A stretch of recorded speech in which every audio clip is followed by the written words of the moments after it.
Ladies and gentlemen, welcome to the Ariel Helwani Show! Back in your life on this Monday, April 14th, 2025. Hello again, everyone. I sure hope you're doing well. It is great to be back here an hour earlier than usual. Yes, it is 12 p.m. Eastern, 9 a.m. on the West Coast, 5 p.m. BST. And yes, I am not in our usual New York City studio. Actually, we usually talk about these things beforehand. Do we have a shot of the studio? How's it looking? I miss my baby. Is it lonely? Is it dusty? Is it sad? Oh, it's actually dark. Pitch black. We get a live shot of the dark. Wow, look at that. You see that window? Still kicking. You see, you say that it's not real. How would it be looking like that? And by the way, what's up with that? I see the three gentlemen's faces over there in the desk. Studio now, man. It's a little sussy McSuss. In any event, obviously I'm not there. I am away. It is Passover. It is Easter. It is spring break. But we had to do a show on this post-pay-per-view Monday following UFC 314. Everyone back in the studio. Everyone in the control room doing their thing. Everyone doing okay. I'm feeling FOMO. I'm feeling like I'm missing you guys. I feel very detached from everything. Everyone doing all right? Everyone's here except we're missing Vacation on Air Jordan. Some of us do the show remotely when we're away. Some of us don't. Some of us go to Portugal to go to wineries and enjoy the sun. I mean, he took the spring break literally. I mean, he said the whole week. He said, "I'm out of here." All right. Well, I am thankful. I'm grateful that you guys are there. And obviously, we couldn't miss Monday. It is worth noting to everyone watching, everyone listening, this week's schedule is a little different. Monday, you're getting the AH show an hour early, but same amount of guests, same-ish length of time. Tuesday, back at 1 p.m. Eastern, you are getting the Boys in the Back, special edition. Wednesday, 1 p.m. Eastern, you're getting The Crack live with Pete C. Carroll. Thursday, also at 1 p.m., Volume 2 of our classic interview reaction series, where I look back at some old interviews from yesteryear. We did a Volume 1 in late December. Everyone seemed to enjoy it very much. I tell you some backstories. I tell you some things that happened that perhaps you didn't see, behind-the-scenes stuff, paint the picture for you new fans out there. It's a great time.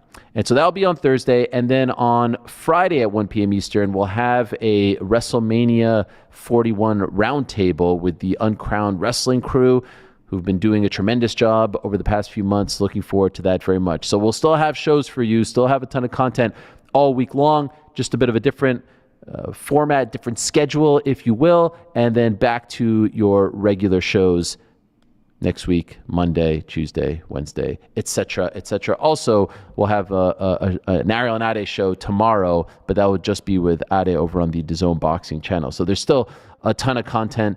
No rest for the weary, and there is much to discuss here on this post-pay-per-view Monday. Today on the program, back into the show, we'll talk to Yair Rodriguez, El Pantera, who had the massive win over Patricio Pitbull. Pitbull's debut, some saying he had the octagon jitters, some saying he froze under the lights. Is it okay to just say Yair is really that damn good?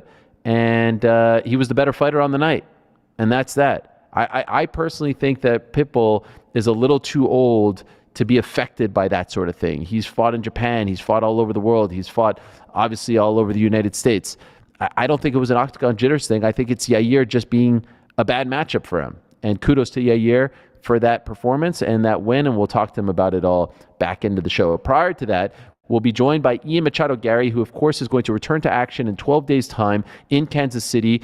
He did not have a fight booked.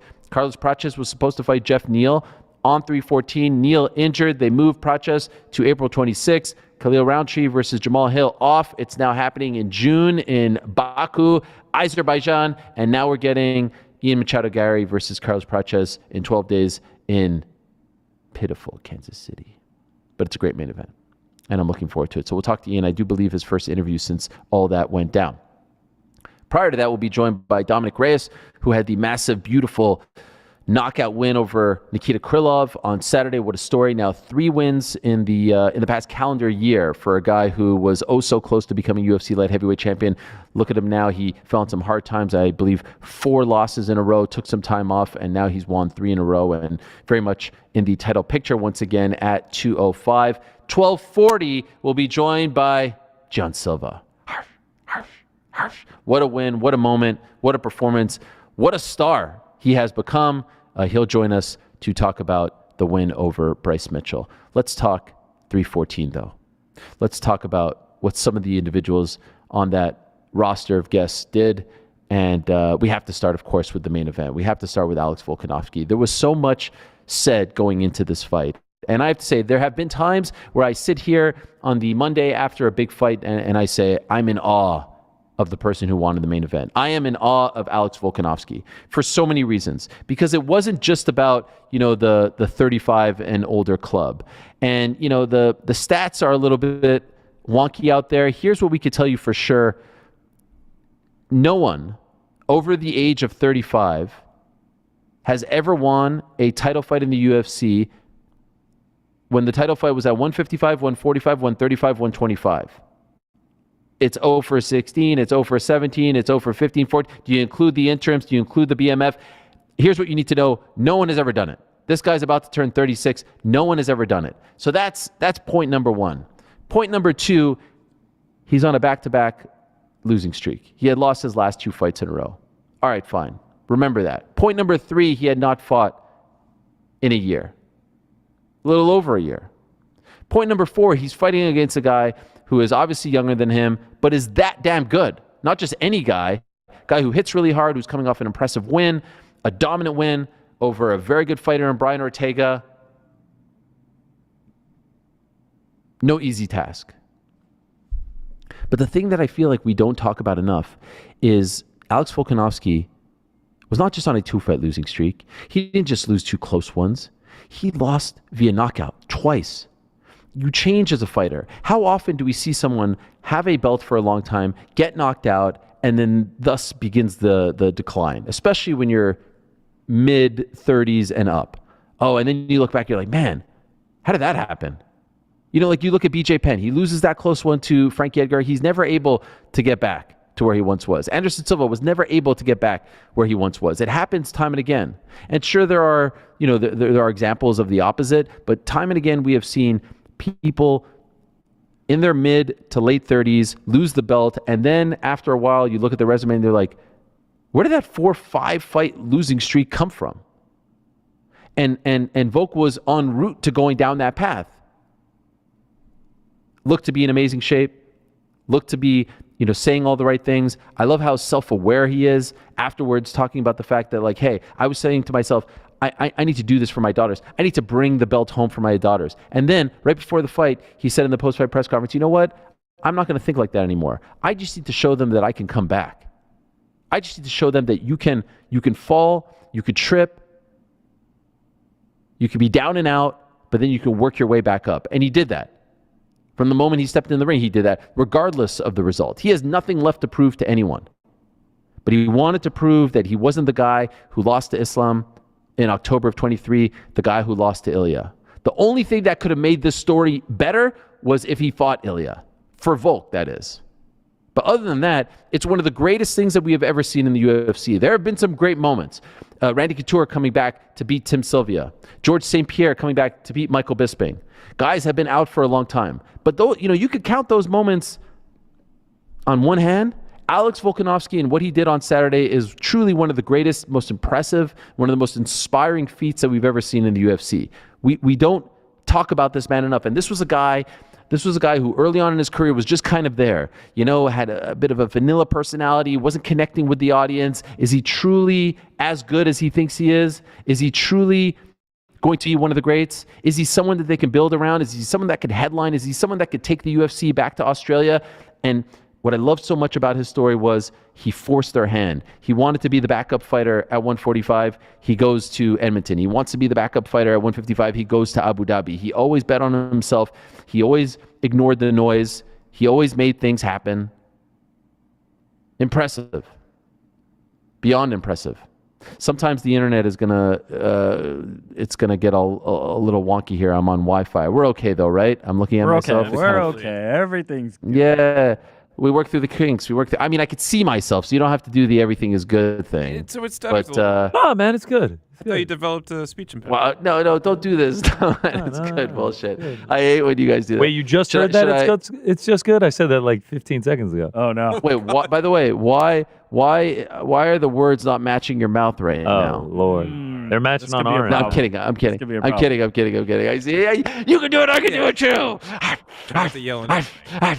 Okay, sorry about that. It's we're working through the kinks. Anyways, blown away by what he did, and before the fight, you'll recall that he said to us, "I'm gonna win this fight. I'm gonna fight Movsar 3 months later, and I'm gonna be an active champion again." Well, it seems like I was talking to his manager yesterday. He's got to check out his hand. Is it broken? He had a ton of stitches. I don't know if it's going to actually pan out that way. I don't know if it's going to be as quick of a turnaround as he wants. But it's a really great story. And the beauty of it all is Diego Lopez will be back. Diego Lopez is one of the most inspiring stories in his own right. If you know about his backstory in Brazil, in Mexico, did you guys see the scene of the people outside in his neighborhood watching him fight for the belt? Incredible stuff. Look at this. I mean, how are you, Diego Lopez, and not watching this in the aftermath and just want to cry and hug all these people? Imagine having that kind of support in your hometown. I mean, I'm getting chills just looking at this. It's a beautiful thing. He fought valiantly. He never gave up. He was in there, had the knockdown in the second, won the fourth. In the end, I thought it was 4-1 for Alex Volkanovski. At best, or at worst, I should say, 3-2 for Diego Lopez. 3-2 for Volkanovski. At worst, at best, 4-1. He did win the fourth round. Nothing to be ashamed of. One of those situations where it feels like his stock went up. We say this all the time. He's now a big star in the UFC. He's beloved. He's a contender. And, we'll get to it in a moment, but I would love to see him fight Yair Rodriguez because of everything that happened on Thursday and because of the backstory there. Now, we had the 3PAC post show on Saturday. This is what we'll be doing moving forward. You guys wanted it. We delivered. So I didn't get a chance to talk to the boys in the back about what transpired. You guys did the watch party, but you had some time to digest what Volk did. I see you rocking the Alex Volkanovski Engage t-shirt there. T-shirt cursed Mr. dead. GC. T-shirt cursed dead. 35 and up cursed dead. Drake cursed dead. What All other the curses dead. died? Yeah, a lot of That's it. curses. He got rid of a lot of curses. To beat the T-shirt curse, I think might be the biggest one. Yeah, Volk. I had people in my By the DMs way- being like, "Could you please wear a Diego Lopez shirt?" I was like, "Nah." Was it We're not? good with I the think it boys. was called the merch curse, right? Yeah, it was just straight up merch curse. But yeah, shout out to Yeah. Engage. How- Ashbel Castro. We had a guy on Boys in the Back say, "Please wear the Volk shirt" because he wanted Diego to win. Yeah, Unfortunately. Wow. didn't work. That's Volk messed beats up. all curses. I'm assuming there's no real debate to be had here. I'm assuming you guys agree with everything that I said. It's one of the most amazing things that we've ever seen, and the guy is just beyond inspirational at this point. Not only that, to come out there in that first round and just be willing to get in the pocket and just trade massive shots with him. Just like, chin ain't gone. I'm not afraid of this. I'm going to bring the fight to him as well. I'm not scared of his power. I know he's a dangerous guy, but I'm willing to go all 25 minutes. I'm willing to put it on the line. And just this incredible performance, and then to get on the mic afterward, adversity's a privilege. It's amazing to bounce back like that. It was it was a complete performance from the start of the fight all the way to getting out of the octagon. It really was incredible. This could have gone one of two ways. There were two ways this was going to go. This was either going to be, man, Volk is done. Like, Volk is washed. Look, he's lost to these guys. It's over. The run on top was great. And I think MMA fans are willing and ready to kind of do that very quickly these days. Or it was going to be, and I think Connor and I were both on this corner, but correct me if I'm wrong, Connor, if I'm not speaking for you, but we felt like losing to the number 1 and number 2 pound-for-pound guys doesn't really tell you where Volk is at. You need a fight like this in order to understand where Volk is truly at. Against a top featherweight who isn't Ilia Topuria, who's blistering hot, knocking out everybody, knocking out Max Holloway, and Islam Makhachev, who is the number 1 pound-for-pound guy indisputably. Like, he is just the best right now. And so I wanted to see Volk's level, and what we saw was a guy who is still probably, now that Ilya has left the division, the best featherweight on the planet. And it was back to normal for the king of the featherweights. I would love to see that fight again. I really would. Lopez. I think Alex Volkanovski or deserves Topuria. it. No, Topuria versus Volkanovski. Yeah, like I would love mind. to see that fight again, but I don't think we're ever going to see it. I think the weight cut, unless Volk moves up to 155, and I don't know why he would at this point. It just seems like Volk deserves it. He was champ for so long at 145. He deserves to fight the guy who beat him, who took the belt away from him, but it's just not going to work out, and that's fine. How eerie is the mirroring of the Conor McGregor thing for Topuria? Topuria comes in, beats the guy, makes it look easy, goes up to 55. Now the guy, Jose Aldo at that time, goes back, wins the title in that division, the same way Volk won the title in that division. It's crazy. How crazy. The parallels of Ilya and Conor's story, and then also like the subsequent what Aldo and Volkanovski did in the aftermath of it, showed that they were still the best at that, but they got caught by the guy. They got caught by the guy at the time. Also, Aldo, 8 title victories in the UFC. That was Volk's 7th, so he's getting really close. I think you'd start to have that conversation. We did this on Saturday. We don't have to do it again. Like the strength of schedule, I think is starting to look better for Volkanovski. But if you include the WEC title fights, then maybe Aldo is still a little bit ahead of him. It's fine. It doesn't matter. No one really cares. They're both incredible. They're both Hall of Famers. But it's just an amazing thing because, let's be honest, after the Topuria fight, everyone wrote him off. Everyone said that he made a huge mistake. A, fighting Islam on short notice. B, coming back so quickly against Topuria just, 3.5, 4 months later.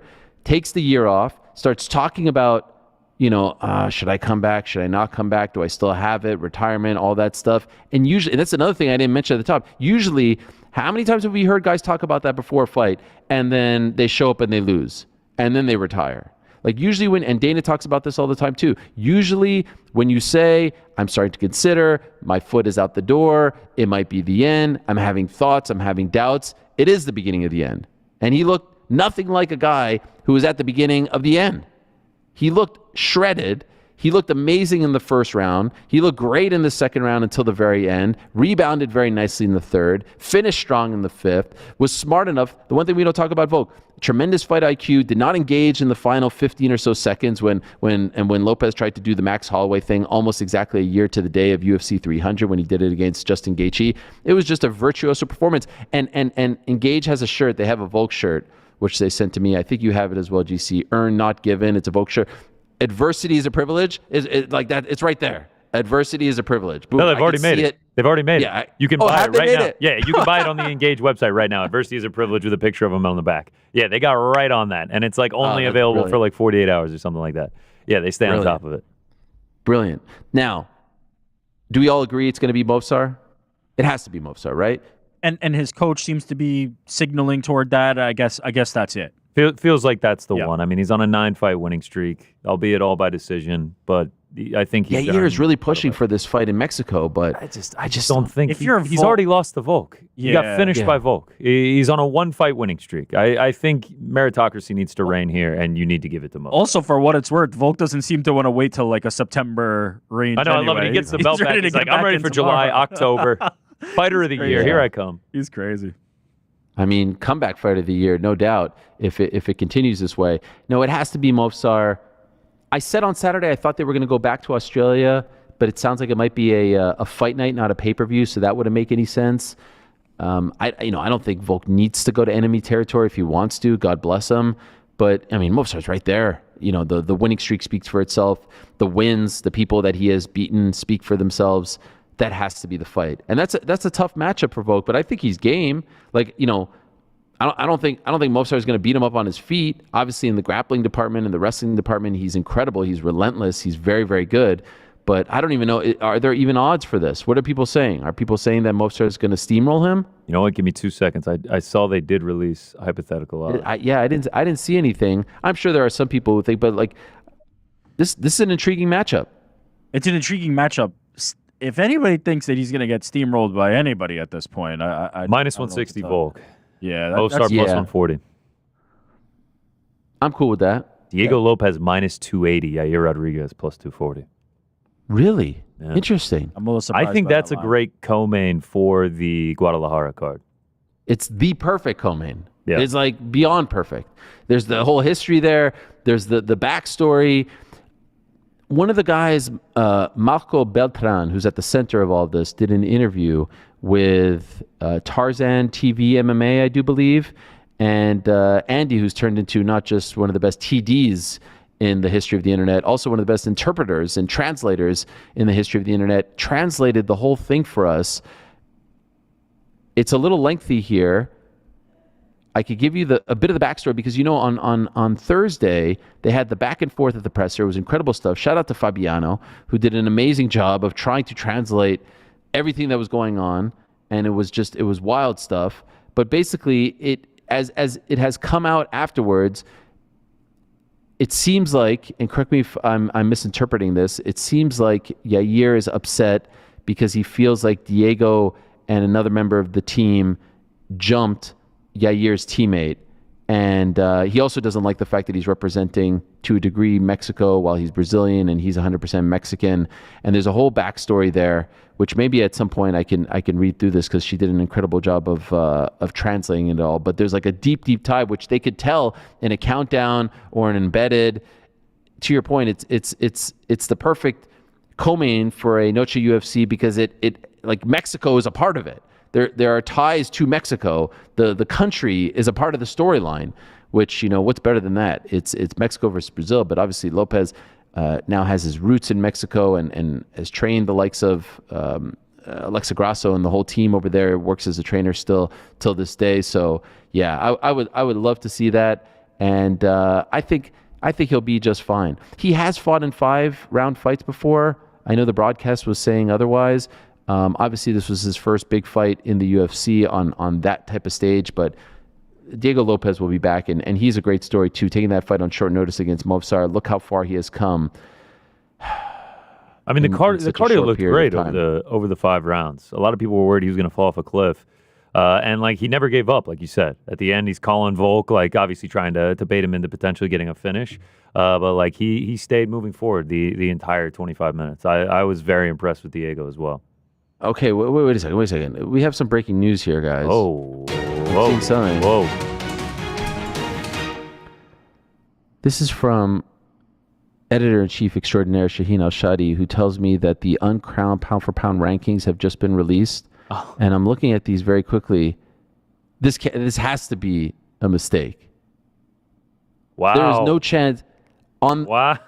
There is no Alex Volkanovski in the top 10? Wait a second. 1 Islam. Makes sense to me. 2 Ilya. Yep. 3 Merab. Yep. 4 Alex Pantoja. Yep. Yeah. 5 DDP. Yep. 6 Tom Aspinall. Okay. Yep. 7 John Jones. All right. 8 Magomed Ankalaev. Yep. 9 Francis Ngannou. 10 Alex Pereira. No Volk? How is Volk not on there? Please explain. Wait, I'm seeing this. Did I not hear is Bilal Connor? not on there? Bilal also not on there. Connor Yeah, see, put him that's at number crazy. 8. Eric and Pizzi left him off. I had Volk. He's not, I he's had not Volk top at 8. 10. Alex I had Volkanovski's Volk at not 8. top 10? Bilal's not on that list that you just mentioned? Magomed Ankalaev? No, Ankalaev is there. He's 8. Oh, sorry. I don't have Alex Pereira or Francis on mine. Hamzat Chimaev not on there? Volk ain't. Champ. So? Not a champ. What does that have to do with anything? This is pound for pound. This is I actually think Bilal not being on there is more How is egregious Bilal than not? Volk. He's a What champion would Volk with do to 12 jump straight ones. Bilal? By the way, don't move the goalposts here. This is not a Bilal discussion. How is Volk not a top 10 pound for pound I fighter? had Volk at number 8. I'm saying that Bilal is not even on this. this list. How could Volk even get ahead of him? Volk's not. But my point Bilal's is, not, Bilal and Volk should be on this list. I agree with you. I've got I agree Bilal with you. on mine. I actually No Where's I Volk? don't We're have talking about Francis. Alex Volkanovski. I don't have Francis or Pereira. I don't have I have Francis Bilal or and Pereira. Volk Yeah. instead. Yeah. I would agree with you, GC. Wait, you don't have think those Hamza? two should be in the top 10. I'm looking at the top 10 right now. I do have Hamzat. I do have Hamzat. Oh, I do have Hamzat. So- you know what? Wait, but if you don't, I might if you not don't have have Francis, or, Yeah, I might not. I'm talking about all this disrespect. See, this- I might not. again, not have Bilal. as in the chat, Volk. I've got a perfect list, and Pizzi, the other Yeah. one to not have Volk Yeah. on, also has probably a perfect list. This is All right, crazy. my defense, I sent this to the man in the hat at 2:59 a.m. in the Uber home from the watch party. So yeah, I guess I didn't. Are you saying you nailed it in? Guess I didn't fully think it through. You're bearing the lead beyond all this. Vina Jandiroba cracks the top 10. Yeah, baby. Number 10 on the women's pound for pound. I mean, there's a lot of people who didn't have Verna on their list at all for the last couple of rounds. Focus top 10. I'm sorry. He's not. Islam. How is it? Islam does not have Bilal or Vol. Tell me when I get to somebody he's above. Islam. Yeah. He's not, right? No, keep going. Yeah. Hamzat. Marab. Is this your top? You have Hamzat number 3? Oh, yeah. Easily. Oh, this is crazy. Islam, Ilya, Hamzat, Marab, DDP, Pantoja, Jones, Bilal, Aspinall, Magomed. I'll put him over Bilal. No, I'll put him over Magomed. What? Yes. What? His only two losses were to Islam and Ilya. He almost beat Islam the first time. The second time was short notice, and then he got knocked out by Ilya, who knocks everyone out. In the list, no one else. In the list that is theoretically who would do well if going up weight classes, the guy who lost twice to a guy who's up a weight class, and then to another guy who now is in that weight class as well. Beat him the first time. Does not make that list, unfortunately. That's kind of defeats the entire purpose of pound for pound. Kind of, kills the case. No. Almost beat him the first time. And then got hit. And then second time he lost. But look at the amount of wins and who he beat, and compare that to who Ankalaev beat. And compare it to even who Pantoja beat. Didn't lose. But no, I'm saying he's had draws, he's had this, he's had that. Didn't lose. It's strength of schedule. It's strength of schedule. Yes. Anyway, I don't want to get into a whole pound for pound thing now. Is tough. Finding the proper 10 It's guys not is easy. difficult. It's not easy. But in my opinion, Volk is like top 7.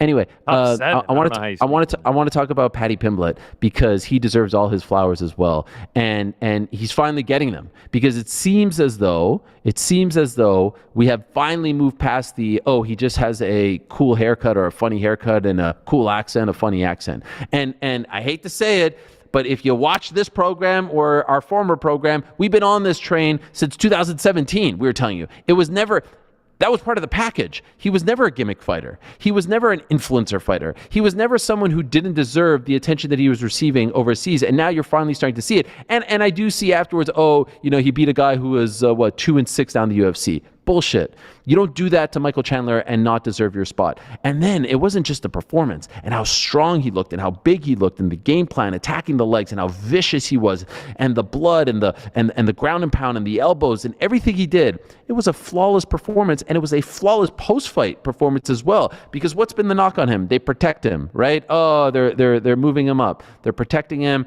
They're not trying to expose him. They're not trying to give him tough opponents. And what does he do afterwards? He essentially calls out every single person in the lightweight division. Every single one, even the ones that I thought he wasn't going to mention, like the likes of Arman Sarukian. Now, he didn't mention Ilia Topuria. He mentioned him afterwards, said he's so irrelevant. Obviously, I disagree with that. That would be a gigantic fight. But I thought that was just what Paddy Pimblett needed. It was his best performance of his career. Forget UFC, of his career, period. And look, we talk about stars. He is there. Like, he's a win away, in my opinion, from fighting for the belt. I think they're going to get him one more fight. I think it could be against a Justin Gaethje. I think he could easily win that fight. When I say easily, I don't mean he can beat him easily. Winnable. I think it's a winnable fight for him. And I think if he wins that fight, he'll fight for the belt, and that will be a big freaking deal. I have to put my hand up. I have to raise my hand. Apologies to Paddy Pimblett, because I've long been on record. You didn't believe? Didn't think he'd be a champ. On record saying this man will never be a champion. Furthermore, didn't think he could beat the likes of a Michael Chandler. Didn't think he could crack the top of this rankings. Hand up. I was completely wrong. The skills are there. The swag. I mean, the confidence, the swag, the aura. That part was never in question, right? It was the skills. I did not see it, but now I'm seeing it. Now I'm seeing what is the makings of a guy who can be around the top of the rankings for quite a bit. The efficiency with which he dispatched Michael Chandler, to your point, is not how most people do against Michael Chandler, right? In the Dustin Poirier-Michael Chandler fight, moments against Poirier, who we consider one of the best in that division. Charles Oliveira's last fight with Michael Chandler was beating him thoroughly, but wasn't finishing him, wasn't taking him out like this, to the point that Michael Chandler had a chance in that 5th round against Charles. He completely dismantled him. Could not have been more impressive, Paddy Pimblett. Hand up. I was wrong. He's as legit as they come. Yeah, and it was just so dominant. Michael Chandler had nothing to offer him, gets him out of there in the third round, and I just can't wait to see what's next for him. I mean, whoever his next fight is going to be massive. It's going to be huge on a pay-per-view, and if he wins that one, he gets on the mic and he calls for the title, and I think he'll get the title shot because of his star power. Like, he's massive on Instagram. He's massive on YouTube. People tune in that are from a casual space to see him, and now he's putting on performances to match that star power. The sky is the limit for this kid. Here's where we stand, and because I think it's very relevant to talk about this because he's in that sort of top 5 territory. We still don't know what Islam is doing. My understanding as of right now, and I know you guys have talked about it on the Boys in the Back, is they are in fact going to wait to see what happens on May 10th in Montreal to then determine what Islam is going to do. So the main event in Montreal is Belal Muhammad against Jack Della Maddalena. If Belal Muhammad wins, Islam's going to stay at 155. He doesn't want to fight his friend Belal Muhammad. If Belal Muhammad loses, he's going to move up to 170 and fight Jack Della. I presume if he moves up to 170 to fight Jack Della, he's going to relinquish the 155 belt because they made Ilya relinquish his 145 title when he moved up to 155. If they do that, I presume the vacant title fight is going to be Ilya versus Charles. But I say all of this, we're still almost a month away from May 10th, which means unless they're going to roll the dice and say, hey, we're rolling right now, we don't need a main event for International Fight Week until mid-May, I think that's crazy and way later than usual. Obviously, last year, there was a late replacement after Conor got hurt, and that was in early-ish June. That's not ideal. You need to sell tickets. I think maybe that whole situation is not going to be resolved, International Fight Week, when we all thought it should be and would be. I saw earlier today, Khamzat Chimaev tweeted, I have good news. Is it Khamzat and DDP? It feels like that's the only other one out there. Let's see. But here's the thing. If we go back to the lightweight division, because we're talking about Paddy Pimblett, let's just say for now, there's 2 options. Islam stays at 155. Belal beats Jack. Islam stays at 155. It's got to be Islam versus Ilya, right? Agreed. In his post-fight interview, Paddy called out Charles. I would love to see that. I think that's a great fight. And again, I think it's a winnable fight for him. I think he can win that fight. He is young. He is hungry. He is strong. He's developing into a great striker, has been great on the ground as well, athletic, etc., etc. He says he's better on the ground than Charles. Yeah. What a story. What a build. And 2 supremely popular guys. Is that the fight? This is scenario 1. If Islam remains champion at 155, and then obviously it's Islam versus Ilya, your options are Arman, Justin Gaethje. Everything I'm hearing is it's Poirier versus Holloway in the summer, so let's remove them from the equation. Thank God. Dan Hooker's on the the comeback trail after the surgery, so we'll remove him for now from the conversation. Those are the options, right?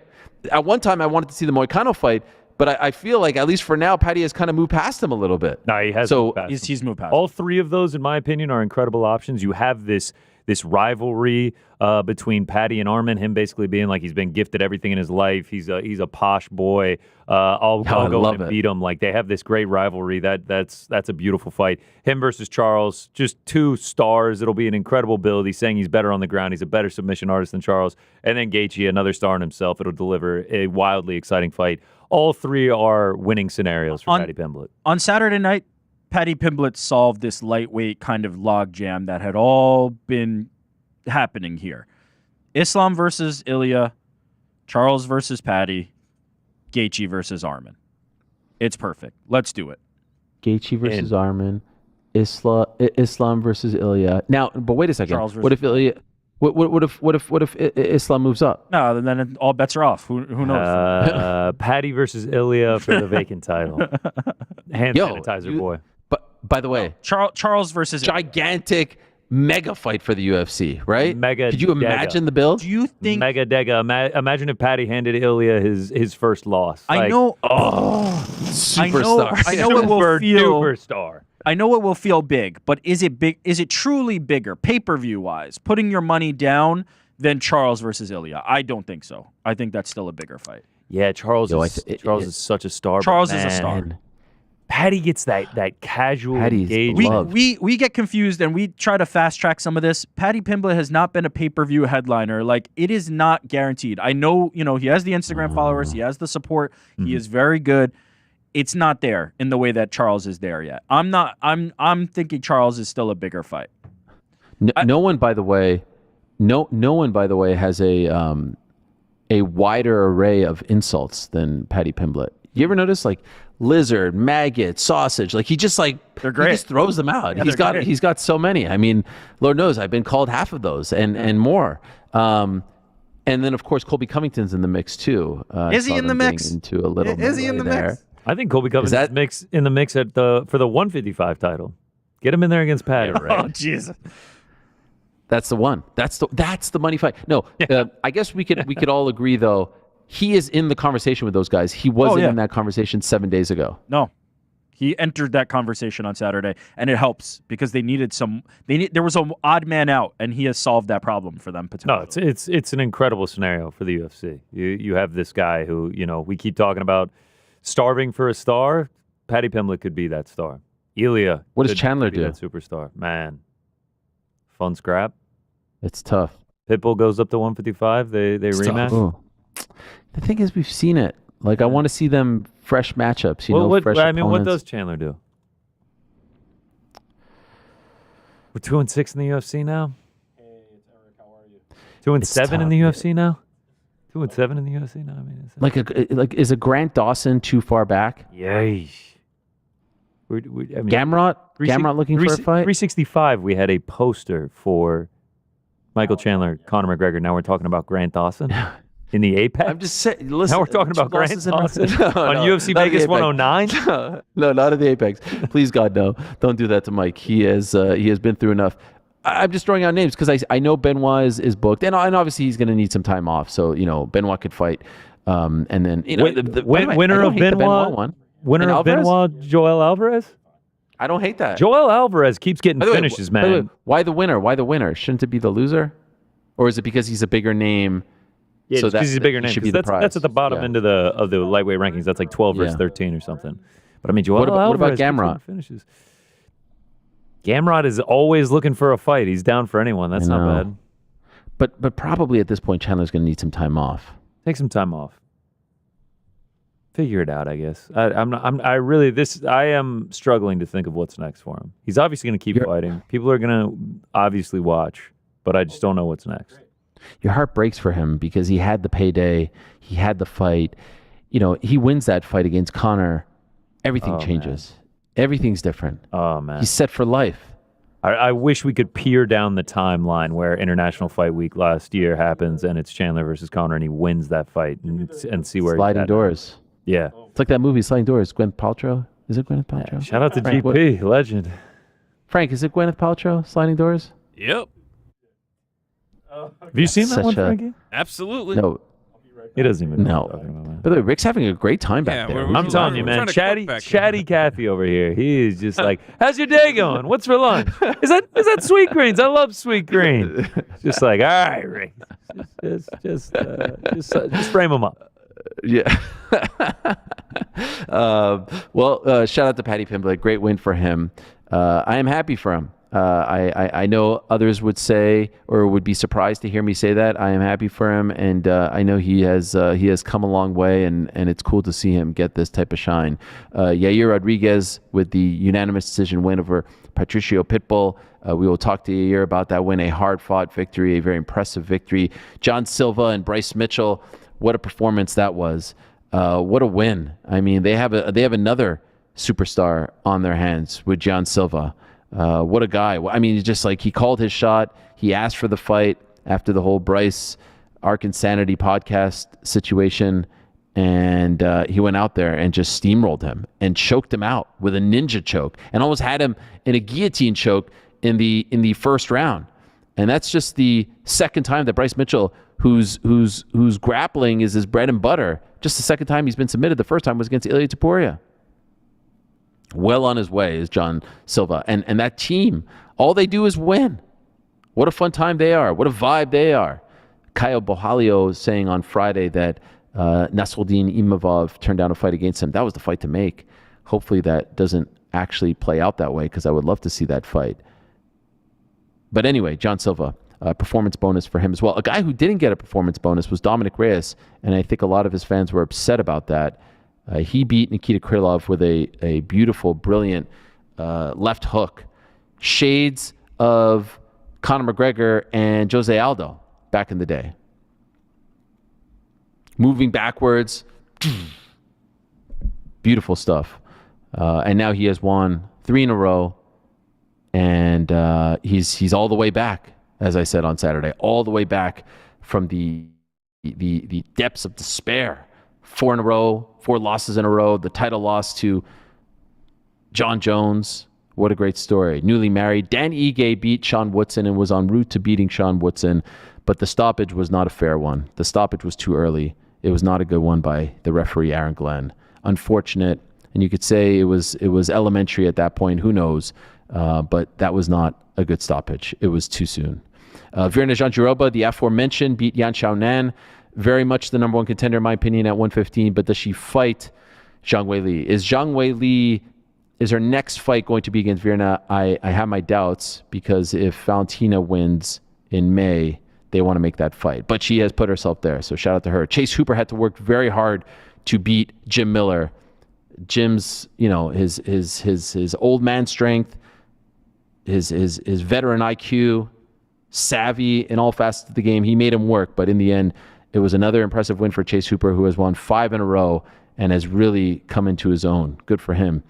Julian Erosa with an impressive win, a vicious stoppage against Darren Elkins in the first round. Michalo Alexeychuk, I did not know was a part of the Fighting Nerds, but had a nice W over Cedric Dumas, and I give him a little French when I say his name.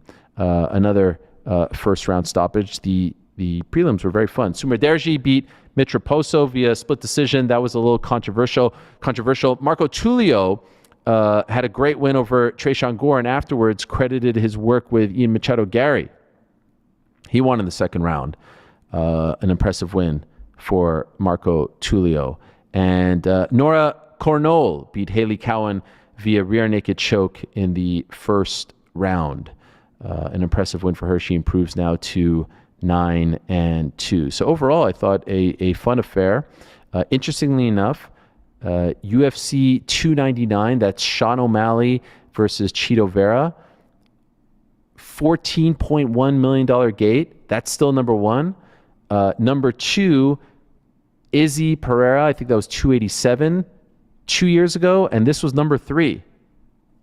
So maybe the ticks are getting too expensive, or maybe it's because it was on the first night of Passover. Maybe that's why. And some of the high rollers can come out. I don't know. But I thought that was interesting, because this was a really good card on paper.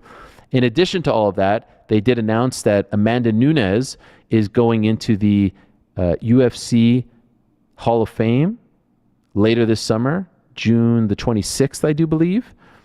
She will be inducted, and this comes 24 hours after she was at the press conference for the upcoming UFC 316 fight involving her 2 former friends/foes, Kayla Harrison and Juliana Pena. She was sitting in attendance with her daughter. Someone asked Dana White about the prospects of Amanda Nunes fighting the winner of that fight, and he essentially confirmed that she is coming back.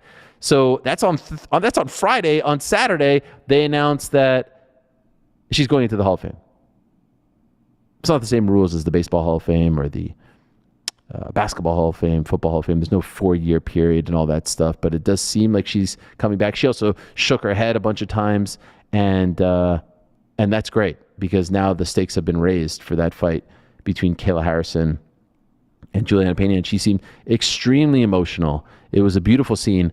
I love the way they do this. They don't tell the fighters that they're doing it. So they did the same thing to Izzy when they announced that his fight against Kelvin Gastelum in Atlanta back in 2019 was going in. Like, you see the raw emotion. It's a beautiful thing. And she was extremely emotional and widely recognized as the greatest of all time as far as women's MMA is concerned. There's not a lot of people out there, just given her resume, given who she beat, given how she beat them. Not a lot of people out there would disagree with that. But I love the fact that she's coming back for 2 reasons. Number 1, that division sorely needs her. And number 2, if you were ever coming back, now's the time to come back, because you have a history with both of these people. Juliana beat you once, you beat her in the rematch. Kayla, and I mean, we were talking about Kayla and Amanda. We were talking about Kayla and Amanda when Kayla was in PFL, and it seemed like a massive long shot, very far-fetched. And now she's one win away from fighting Amanda Nunes in what could be one of the bigger women's title fights in UFC history. Not the biggest. Nothing will top, the Ronda heyday, but pretty damn big. So I love that. Sean and Merab had their press conference as well. Good stuff from Merab, good stuff from Sean. Overall, I thought it was a good way to start the build for the pay-per-view June 7th in New Jersey. After that press conference, they had Aaron Pico up there, introduced him to the audience, did a little Q&A with John Anik. So in case you're keeping score at home, you had Kayla Harrison at the press conference. You had Aaron Pico introduced. The next night, you had Patricio Pitbull and Michael Chandler fighting on pay-per-view. You open up your Twitter app, your X app, any point of the day, you'll get a tweet from Corey Anderson, you'll get a tweet from Johnny Eblin, you'll get a tweet from Patchy Mix complaining about the state of their careers, complaining that they're being held hostage, essentially, complaining that they're not getting fights. But everything's doing great. Everything's doing great. Everything's on the up. Totally. 100%. Let us move along now and welcome our first guest of the day. He was one of the big winners on Saturday. An incredible win, incredible performance, an incredible weekend for him, incredible build.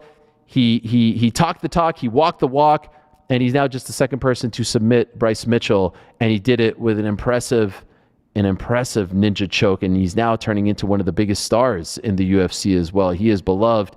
He is one of the members of the very, very successful Fighting Nerds squad. He is the great Gian Silva joining us right now to talk about the big win. Então, agora vamos. Thank you so much. Obrigado, John. And we're being joined by our interpreter, Teresa, who's helping us as well.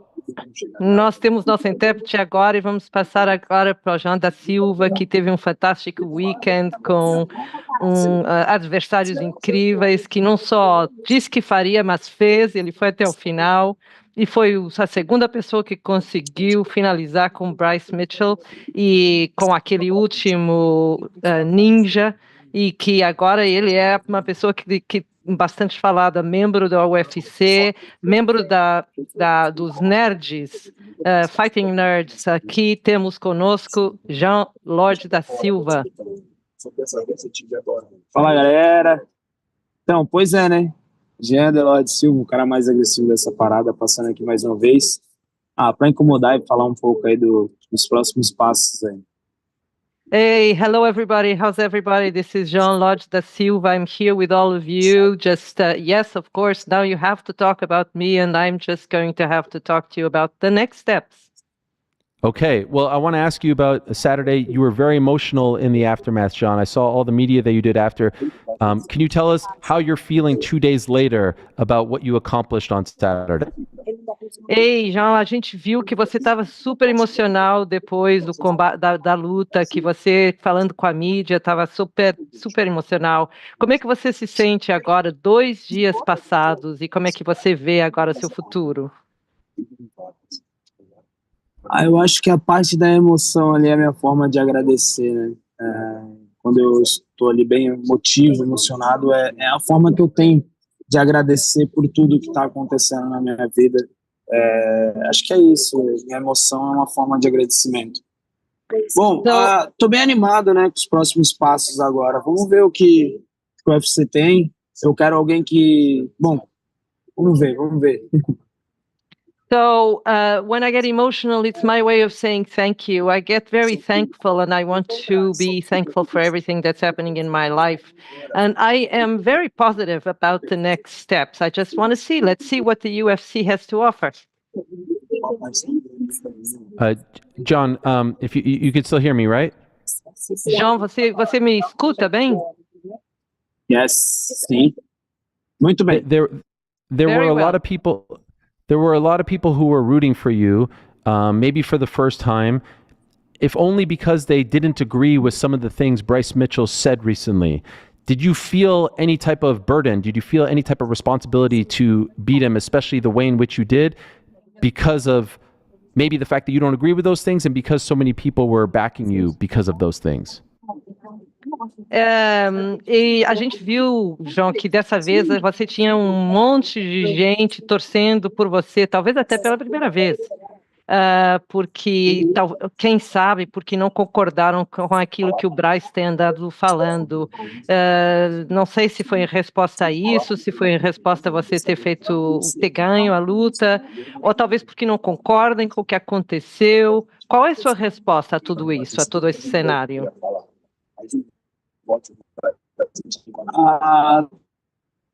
Acredito que a parte pela então infelizmente a transmissão instante ali eu me tornei herói. E aí eu acabei sendo o herói da galera nesse instante. Você desculpa, mas vai ter que repetir um pouquinho porque acabou o seu sinal de internet estava super fraco no momento. Tudo bem. Como eu disse, essa fama toda, de certa forma, eu tenho que agradecer o Bryce Mitchell, né? Eu ganhei pelo tanto de coisas que ele vem falando na internet, a galera não concorda com as coisas que ele fala, a maioria do público, e aí acabaram me apoiando, né? Nesse combate contra o Bryce Mitchell. Então, a porcentagem disso é graças a ele. So, in fact, I have to thank Bryce Mitchell for all this fame that I have, because he was the one that kept saying my name on the media, and I kept really just reaping the benefits of being spoken about all the time. And so people, because they didn't agree with what he was saying, all of a sudden they just started supporting me. When you submitted him, you stood over him, and it seemed like you were saying something to him. What did you say? Quando você fez o nocaute nele, parecia que você ficou em cima dele, falando qualquer coisa para ele. O que você estava falando para ele? Eu não estava falando, não. Eu estava latindo. I wasn't really talking. I wasn't saying anything. I was just barking. Okay. I had a feeling you might have been barking, but I wasn't sure. It's an unbelievable shot. Would you say this is the greatest moment of your career? That performance, that win, as of right now, the best moment of your career? Eu não sabia, eu achava que você estava latindo, mas eu não tinha certeza. Foi realmente uma imagem fabulosa, foi incrível. Mas você acha que esse é talvez o melhor momento da sua carreira? Você acha que esse é, assim, o pico da sua carreira de momento? Foi engraçado. Não é o melhor momento. Meu momento sempre vai ser um dia após o outro e uma vitória após a outra. Não acredito muito em momento, né? Se for olhar para o momento, eu estou criando meu próprio momento. Então, nunca vai ter fim isso. Vocês podem esperar algo cada vez maior. That was a funny moment indeed, that moment barking there. No, I don't consider this as being my best moment of my career, because I believe that my career, the best moments of our career are built day after day. And victory after victory. I can't create an end to how I perceive it, because otherwise I would have a limit, and I have no limits. You just wait. We saw that you needed a little extra time to make weight, and I've seen the footage after of how much of a struggle it was to make weight. Could you tell us, is it always that much of a struggle? And at some point, are you going to have to move up to 155? Eu vi que foi um pouco difícil você ter o peso certo e que você sempre tem que ter aquele período de espera para ficar no peso certo. Você acha que isso é um problema e que é difícil esse tempo de espera, ou você acha que em algum momento você vai ter que ceder e entrar no 155? Não. É que a diferença de todos os outros atletas que cortam peso na quinta-feira à noite, eu gosto de cortar na madrugada de sexta-feira, para não ficar muito tempo desidratado. Então, a pesagem às 9, eu começo minha desidratação às 5 da manhã, para poder desidratar e já bater o peso e hidratar, não ficar muito tempo desidratado. Só que dessa vez eu me perdi no horário e comecei mais tarde a perca de peso. Então, acabou que eu perdi o horário de começar o corte e teve esse problema. No, it's not that I'm have any problem with that, or I'm going to go to a different weight. It's just normally people like to start cutting their weight on Thursday or Friday to dehydrate, and I like to dehydrate on the day off, so I'm not very long periods of time dehydrated, and I like to do it early in the morning. But that day, for some reason, I just wasn't aware of the time, and I just got a bit delayed. That's it. Okay, I love the connection. We all love the connection that you have with Bruce Buffer. It's a beautiful thing. And after, I think I saw you whisper something to him after the win. What did you say to Bruce? Eu gosto muito dessa relação que você tem com o Bruce Buffer, e eu vi que no final você estava sussurrando, estava dizendo alguma coisa para ele no ouvido. O que você estava falando para ele, se você pode compartilhar? O Bruce, ele faz parte do meu sonho, né? Acho que todos os atletas sonham em entrar no UFC, e eu vi pela voz do Bruce falar do nosso, né? E sobre o que eu falei com ele no final, eu vou deixar guardado no meu coração e no coração dele. Então, nosso segredo. So Bruce is my dream. Everybody has to have a dream at the UFC, and I like to hear his voice. But whatever I whispered to him that day, it's in my heart and it's in his heart. So it will remain a secret between us. Okay, fair enough. You said in the aftermath that on Monday you were going to speak to your manager about who's next, and you've referenced who's next a couple of times.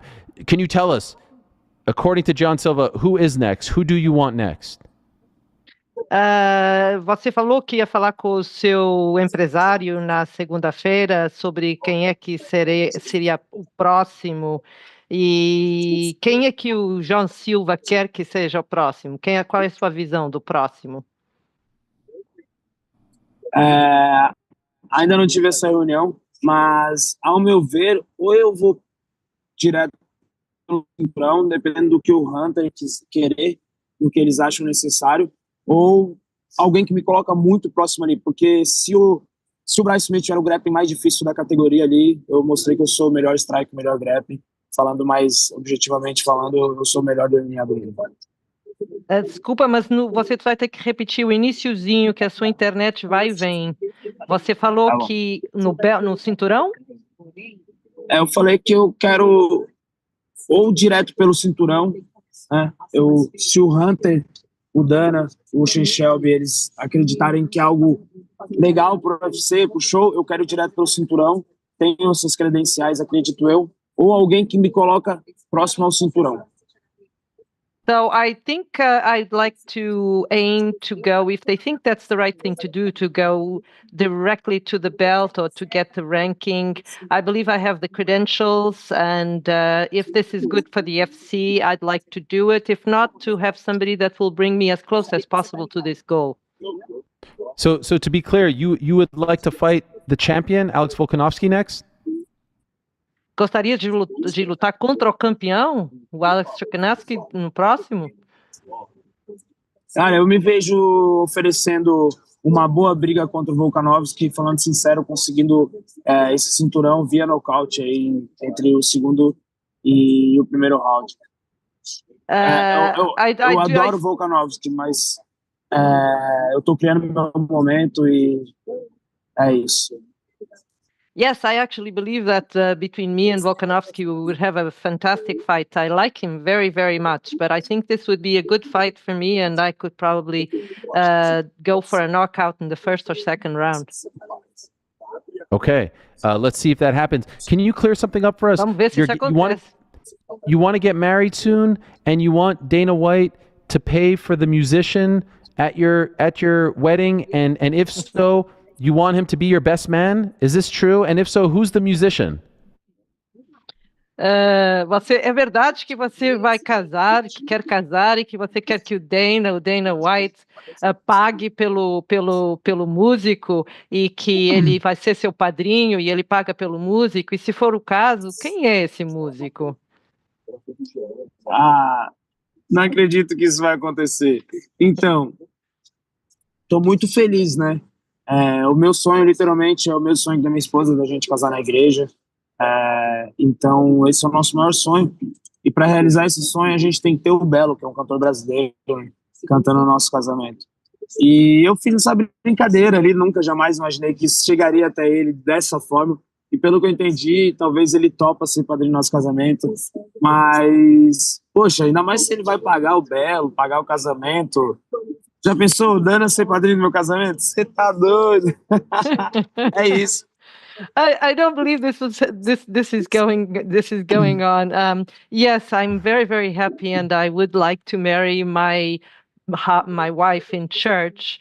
And yeah, the singer that I would like to have at the wedding his name is Belu. And I was kind of joking when I said that, but I can't even believe that this got to his ears, and that he said that yes, that he would be the godfather. And Belu, the money for Belu and paying for money for Belu, this is all incredible. This is amazing. I can't believe it. Já pensou esse casamento ser no IPEX, lá no PI, em Vegas? Nossa, seria incrível.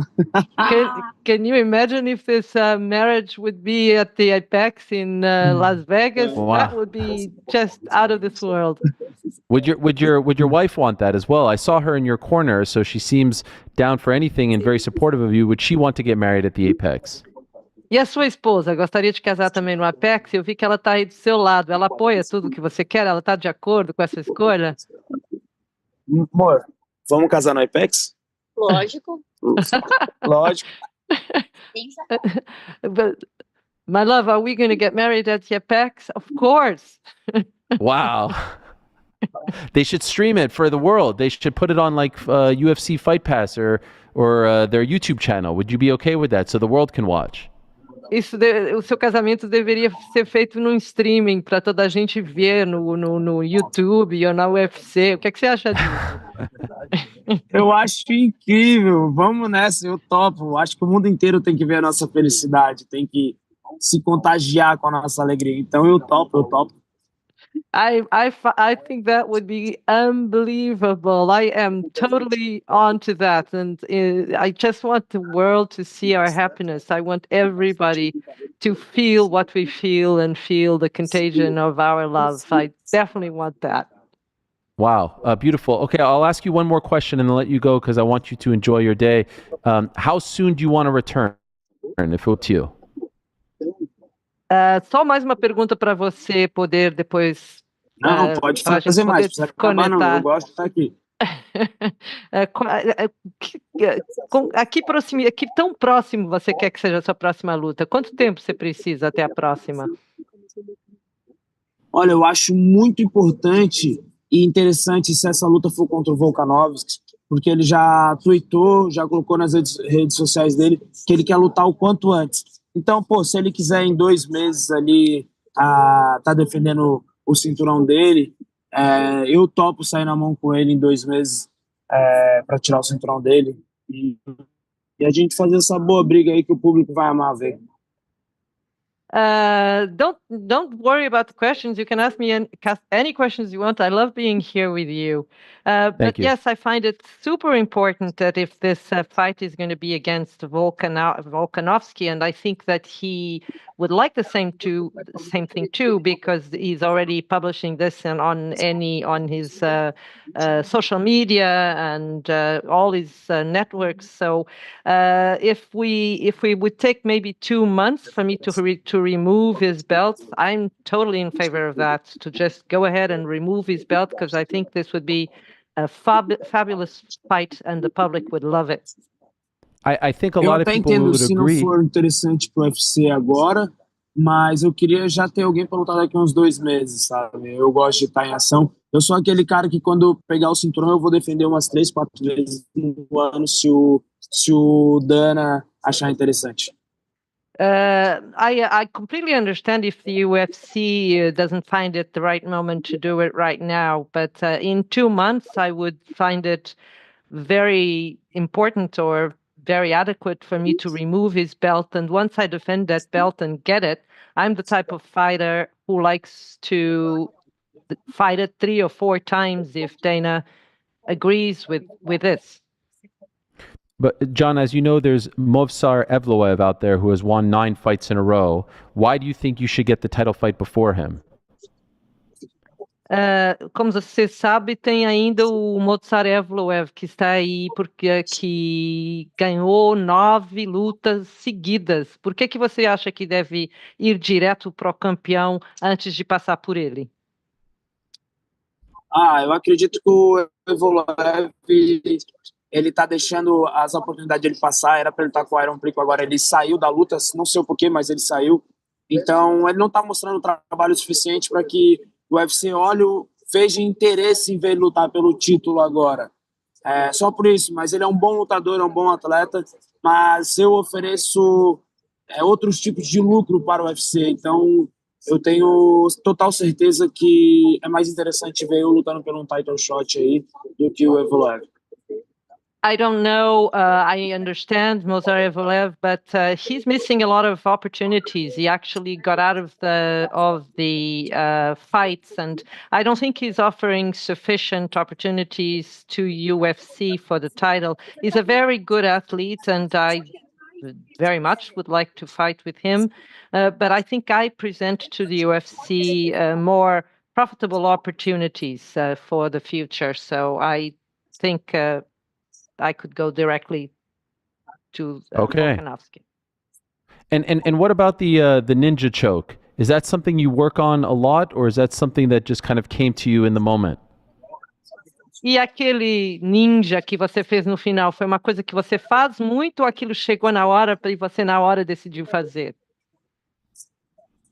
Não, a gente treinou o campo inteiro para finalizar o Bryce Mitchell. Eu queria mandar o recado para a categoria, mostrando o nível de jiu-jitsu, o nível de grappling, o nível de defesa que eu tinha.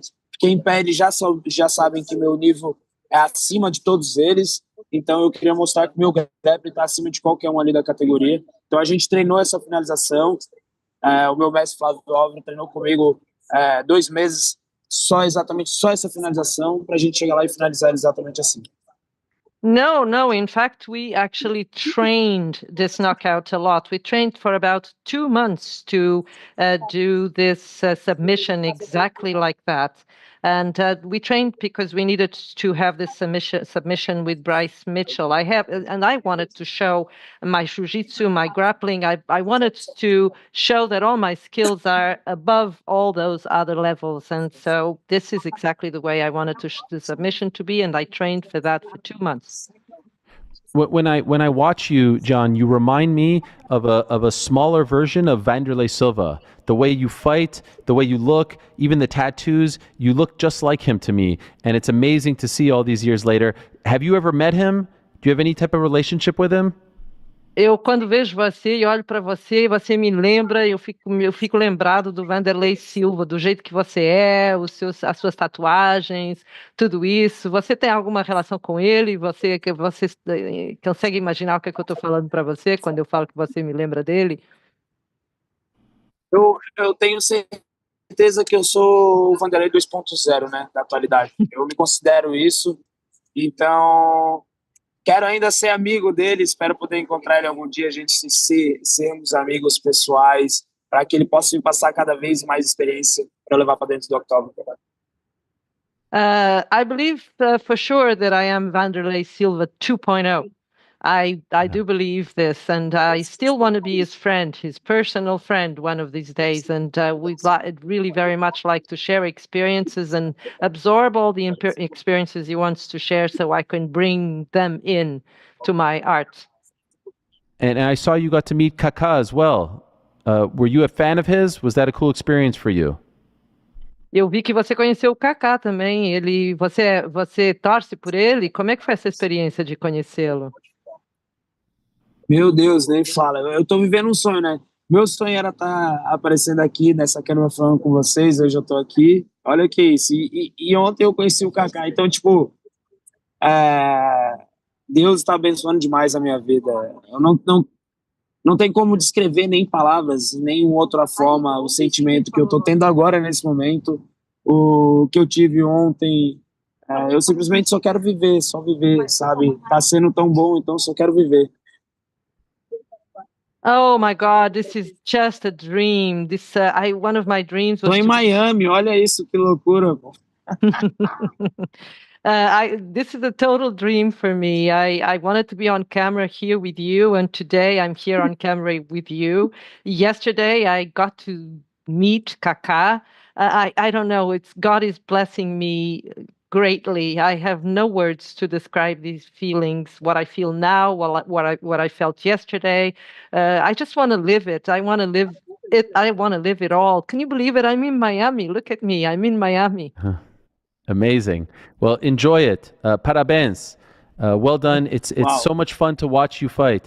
It really is. And you're doing great. So obrigado for the time. Thank you so much. And we look forward to the next steps for you. Thank you for joining us and talking about such a great win for you on Saturday. Really appreciate it. Muito obrigada. Foi super incrível falar com você. Eu adoro ver você lutar. Você tem uma luta incrível. Eu estou super feliz. Parabéns, você merece. E obrigado por estar aqui. Eu sei que você não pode dar sua opinião sobre isso, nem pode mostrar seus sentimentos, mas vamos deixar um apelo aqui para a galera comentar e twittar, colocar nas redes sociais e o que eles acham. Jean Deloitte Silva pelo cinturão ou um outro nome aí para que me coloque mais perto do cinturão. Então, vamos pedir para a galera aí fazer esse apelo, essa movimentação para ver o quão é interessante para o mundo, ou o Jean luta contra, sei lá, qualquer outro cara ali antes do cinturão, ou direto contra o Volkanovski, né? Vamos ver. E Então- também quero agradecer mais uma vez eu estar aqui. Eu amo tudo isso aqui. E na próxima vez eu quero estar aí ao vivo, eu quero estar do teu lado, sentado do teu lado. Vamos fazer isso acontecer, hein? So I know that you cannot probably give me an opinion, but about the feeling, what the feelings are. But I would like people to comment and tweet and go on every social media and to say what should Jean da Silva do? Should he go direct for the belt? Should we go for the title? What would be the intention? What would make everybody, the crowd, happy? What should I do? Should I go directly to Volkanovski? What should I do? Anyway, just spreading the word is what I want to do and get people's feedback. And thanks so much for being here. But hey, next time, I'd like to be live. I'd like to be sitting right next to you, okay? Let's make it happen. Yes, let's go. Let's make it happen. We'll speak to Ivan and you come to New York. We would love to have you. E sim, vamos fazer acontecer. Eu vou falar com o Ivan e você vem a Nova York. Vamos fazer acontecer. Meu Deus, eu em Nova York, aí zerou o game. Aí pronto, aí o sucesso tá mais do que garantido. Me in New York, oh, that's game zero. Then success is absolutely assured. Let's go. Pô, pode mandar o cinturão que daí aí não tem mais volta, não tem mais volta. Se eu for para Nova York para participar de uma entrevista, aí manda o cinturão logo. You can just mail the belt already, because if I come to New York to be in an interview, you can be Amazing. sure that the Well, belt's thank you, mine. John. Just let's go. Obrigado, Thank John. you so much. Thanks so much. Obrigado, Obrigado. parabéns. And thank you, Teresa. Great job by you as well. We appreciate it very much. There he is, John Silva. Incredible. And by the way, in case you're wondering about the resume, 13-fight winning streak, which includes also win on Contender Series, made his UFC debut just 15 months ago, already 5-0 in the UFC, all 5 UFC wins by way of stoppage, 4 KOs, 1 sub. That was this past Saturday. Currently tied with Steve Garcia for the longest active finish streak in the UFC. That's 5 in a row. So the man is on a roll, and you heard it right there. He wants a title shot. We can talk about that on the back end of the program, but he called his shot. He wants Volkanovski. He says, I'm on a roll. And I step up for the UFC, and Movsar doesn't. Very interesting stuff there from John Silva. What a guy. Also, we move along now and talk about another big winner from Saturday. He kicked off the pay-per-view main card, and what a story he has been. It was this time last year. He had not even fully returned to the UFC just yet. His first fight back after a long layoff was in June. Won that fight. Came back a few months later. Won that fight. And then on Saturday, wins again. Now that's 3 wins in less than a calendar year. Very much could have won Comeback Fighter of the Year 2024. He doesn't care about that. He's probably 1 win away now from being right back into title contention. He is Dominick Reyes, and he's kind enough to join us after a big Saturday night. We appreciate him very much. Hello, Dominick. How are you? What's up? Living the dream, Ariel. Living the dream. Hey, I like the longer beard. I like this. How long are we letting this go? Pretty much since my wedding, I haven't cut it since January, but we'll see. We'll see how it goes. See if my wife likes it. Well, it's serving you well. A lot of great things coming your way, and congratulations on recently getting married. I heard in the post-fight press conference, there you guys are, lovely couple that you're looking forward to going on your honeymoon, which is well-deserved as well. Can I ask you, Dom, like if we would have spoke exactly a year ago today, April of 2024, you had yet to return, where are you at? Could you have believed if I would have said, yeah, you're going to go on a 3-fight winning streak, pay-per-view, knockouts, all this stuff, would you have believed how all this played out over the next few months? I wouldn't have. I would have been like, yeah, it sounds good, but I'm taking it day by day. You know, I can't sit here and say, oh, I know what's going to happen or this is next. It would be the same thing, same way I feel now, where it's day by day, man, fight by fight. You know, the Lord anointed me on Saturday night, and I'm just so blessed and grateful. I got to perform and put on a show in front of my president. She's always been a dream of mine. And yeah, man, so freaking cool. What a shot that is. That is one for the wall. I also heard you say that you always wanted to meet a president ever since you were a kid to compete in front of the current president. I'm sure you knew he was there. He walked out right before you fought. Did that add any nerves? It didn't look like you were nervous. It didn't look like you were anxious, but you know, that's a pretty big deal sitting right next to you, watching you compete. Were you cognizant of this? Well, I mean, it was just, I knew he was there. I mean, I knew there was a lot of, it's a huge card. It was a huge card. You know, I knew it was going to be the biggest card of the year. I knew there was going to be a lot of influential figures in the audience, and it didn't matter. I was locked in on my goal.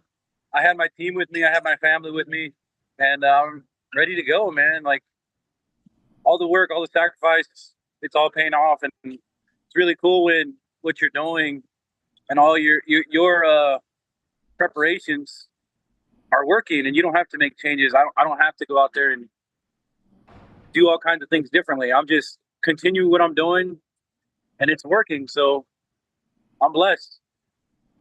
And you seem to have such a peace and tranquility to you. Like I notice you always say you're living the dream, and you talk about how blessed you are. You seem so happy. You seem so, just like in love with life, a joie de vivre, as they say in French. Like you have a zest for life. Have you always been this way, or is this part of your, for lack of a better word, transformation as a human being? Yeah, I mean, I haven't really always been this way. I was a little more on the downside, always looking at the possible things that could go wrong, on the negative of things. I guess a pessimist in some lights. But I think my health scare last year really woke me up, man. It really woke me up. Everybody's always going to have something a little better than you. That's just the reality of life. And it's like, just appreciate what you have. And that's how I've been living my life since last January. And it feels so good. It feels so good. And for those that may not know, which health scare are you referring to? When I had deep vein thrombosis in January. Okay, that changed everything. This is something that we've seen some NBA players deal with. I don't know if you saw that. Damian Lillard and Victor Wembanyama, same thing, right? Yep. It's pretty serious. A serious situation. I mean, blood clots are a real problem. I mean, it could end up getting to your heart, and then you could have, real bad problems. It's not something that you want to have, and when you're kind of on a day-to-day basis, it makes every day that much brighter. Do you have to do anything on a daily basis to continue to combat it, or is it not a part of your life anymore? No, I'm clean. I'm free and clear of it. Amazing. Yeah. So that happens, and it changed everything. The negative turned into an incredible positive for you. Yep. Pretty much. I mean, yeah. I mean, there was so much negative. I was on a losing streak. Everything was going bad. And that happened, and it just was like, this fighting thing is an opportunity for me to, spread the light around the world instead of be negative or mad or bitter about things that have happened in my life. It was just like, hey man, this is your chance now. This is your purpose. Go out there and spread your light to the world. Wow. Well, good on you for being able to turn that negative into a positive. It's incredible to see, because it feels like the weight, like you don't even fixate on wins and losses. You don't fixate on any of that stuff. None of that really matters, right? And in doing so, it made you into a better fighter. Absolutely. Crazy. I'm not worried about the outcome anymore, man. That's, you know how freeing that is? Yes. It's incredible. Like, I go out there and I just fight because I love it. I fight because I want to show my abilities, right? My skills, everything I've accumulated over the last, 10, 15 years. And it's like, man, I get to do this. One day it's all going to be over, but I get to do it and like make the most of it, man. Don't be all stressed out and freaking out and worried about it. And dude, you did the work. You put everything in that you needed to put in. You gave everything you have. It's not up to you at this point, Just show up and do what you got to do. Let it flow. Some people. I mean, I was heavily in the flow state on Saturday night. As soon as I walked in the octagon, there was a point where I looked at the camera right before Nikita started walking out, and I was like, "Yep." Like, I felt it. I'm like, "Yep, let's go." Incredible. And some people say that, but they don't always like put it into action. Like, I don't care about the result anymore. Is there anything that you do in the build up to the fight to not focus on that, or is it just kind of a way of being? Because I know a lot of people say that, but I don't always believe them. I believe you. Well, it's a lot of prayer. We pray a lot as a team. We pray the night before. We pray the day of the fight. We pray at breakfast. We pray. I mean, it's that reminder. Those prayers are reminders that, hey, man, it's not in your control, bro. Like, there's stress. Don't get me wrong. Leading up to the fight and things happening, there is stress. There every once in a while, the devil will put those thoughts in my head, making me think about what's going to happen if it doesn't go your way. Like what's next and things like that. But I don't worry about that. Like we pray, and then all of a sudden, it all just melts away. It's incredible. It truly is. And yeah, man. I mean, I walk into the arena. And like, it was just like an overwhelming sense of calm amongst the chaos of the arena. I mean, it was such a crazy fight night. There was people everywhere shouting, running around, things happening. And I just felt like I'm home, man. Like, this is exactly where I'm supposed to be right now. And I was just looking around the arena, like looking around the backstage, just taking in every single detail I could and just really relishing in the moment. Incredible. Good for you. He seemed to have made a very critical error. He just kind of like bum rushed you like that, and you caught him with an incredible left hook. And stepping back, people compared it to Conor McGregor and Jose Aldo. It was as clean. Yeah, it was as clean, and it looked the exact same. Are you in retrospect? Are you surprised he came at you like that? Not at all. I mean, if you look at his footage and you see his fights, I mean, he does that every single fight. Every single fight. But he has such a tremendous chin, and amazing cardio, and he's in amazing shape that he just takes it and keeps going and ends up taking you down. I think the biggest difference between me and everybody else, I say this every time, is my athleticism, man. He couldn't keep up with my angles. He couldn't keep up with my footwork. People say it was exactly like the Conor thing, but Conor was 145 pounds. I'm a 205 pounder doing that, like you got to put that into perspective there. And yeah, man, I was surprised that he went down because he's never been knocked out before, but I wasn't surprised I did it because we've been working on that. He's a very aggressive fighter and he pushes forward. In some fights, he didn't push forward very much. For instance, the Ankalaev fight, he kind of waited back the entire fight. This fight, he came out hard, man. He was pressuring me, but my angles kept him very uncomfortable, and I drew him right in, man. I gave him no choice but to rush me at that point. A lot of your fans, and I see them in our chat right now, upset that you didn't get a bonus.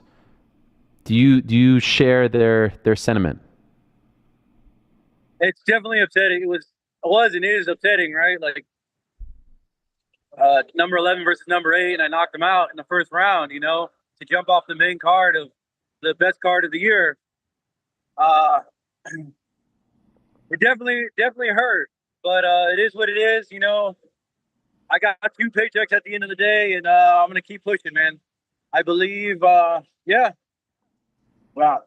Bottom line, I'm winning, man. We're moving forward.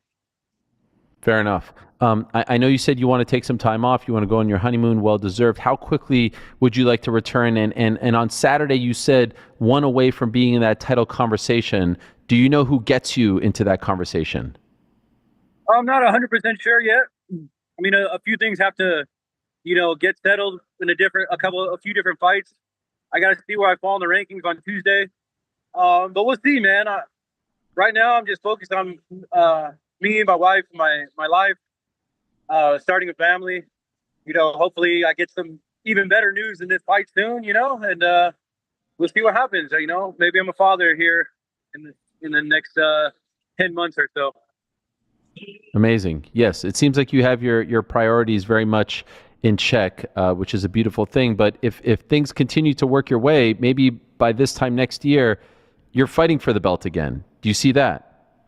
Oh, yeah. I see one more this year, maybe October, maybe a little sooner, maybe November, but then going in 26, looking at a title shot, looking down the barrel of a title shot. And that's the ideal situation. But if not, keep fighting. I'm here. I'm not going anywhere anytime soon. Wouldn't that be something all the way back after everything? Like, we call ourselves here, our network is called Uncrowned, and some could make the case that you're the uncrowned champ of the 205-pound division because you should have won back in February of 2020. We'll go to our graves believing that, and if you work your way all the way back and get that belt, that will be one of the great stories in the history of the sport. Well, that would be amazing, man. God's grace will put me there. I think my whole goal with my whole UFC career is to just be, cemented in the rafters as, one of the greats, one of the great fighters who showed up every night and gave his all and put on performances and had incredible skill that nobody could deny, and I feel like I'm well on my way to that. Obviously a title will solidify that in my eyes, but my whole goal is to be one of the greats and be a champion. I got into this sport to be the best in the world, and I got real close, man. Real close. I touched the crown, but I couldn't quite pull it off. So I'm here, and I'm working back to getting it, and solidifying my name in the rafters. It's amazing. I think you're still in John's head, and we don't need to go down this whole path. But I see like the way he doesn't talk about a lot of his former opponents ever, but he still likes to throw the zingers, and that only implies to me that you're kind of under his skin. You're in his head. Well, hopefully, I get enough under his head to, bring some light into his life, God bless him. I know you're out with your family. You're doing your thing. I don't want to keep you much longer. Just wanted to talk to you after such a big win, an impressive win, incredible stuff that you're doing over the past year. So very happy for you, Dominick. Congratulations. Congrats on getting married. Enjoy your upcoming honeymoon and enjoy everything that's happening around you. It's beautiful to see. Thank you, Ariel. God bless you, brother. Appreciate it very much. There he is, Dominick Reyes. Tremendous stuff. And yeah, if you watch that fight back in February of 2020, that's just me spitting facts. I'll believe till this day that he won that fight, and it doesn't matter anymore. It really doesn't. But it's a part of his story, and it's a part of John's story to a degree as well. But for him to then lose 3 straight after that, and it wasn't just about losing 3 straight. It was the way in which he lost those fights. TKO loss to Jan Blachowicz in the title fight. Remember that? The vacant title fight in Abu Dhabi.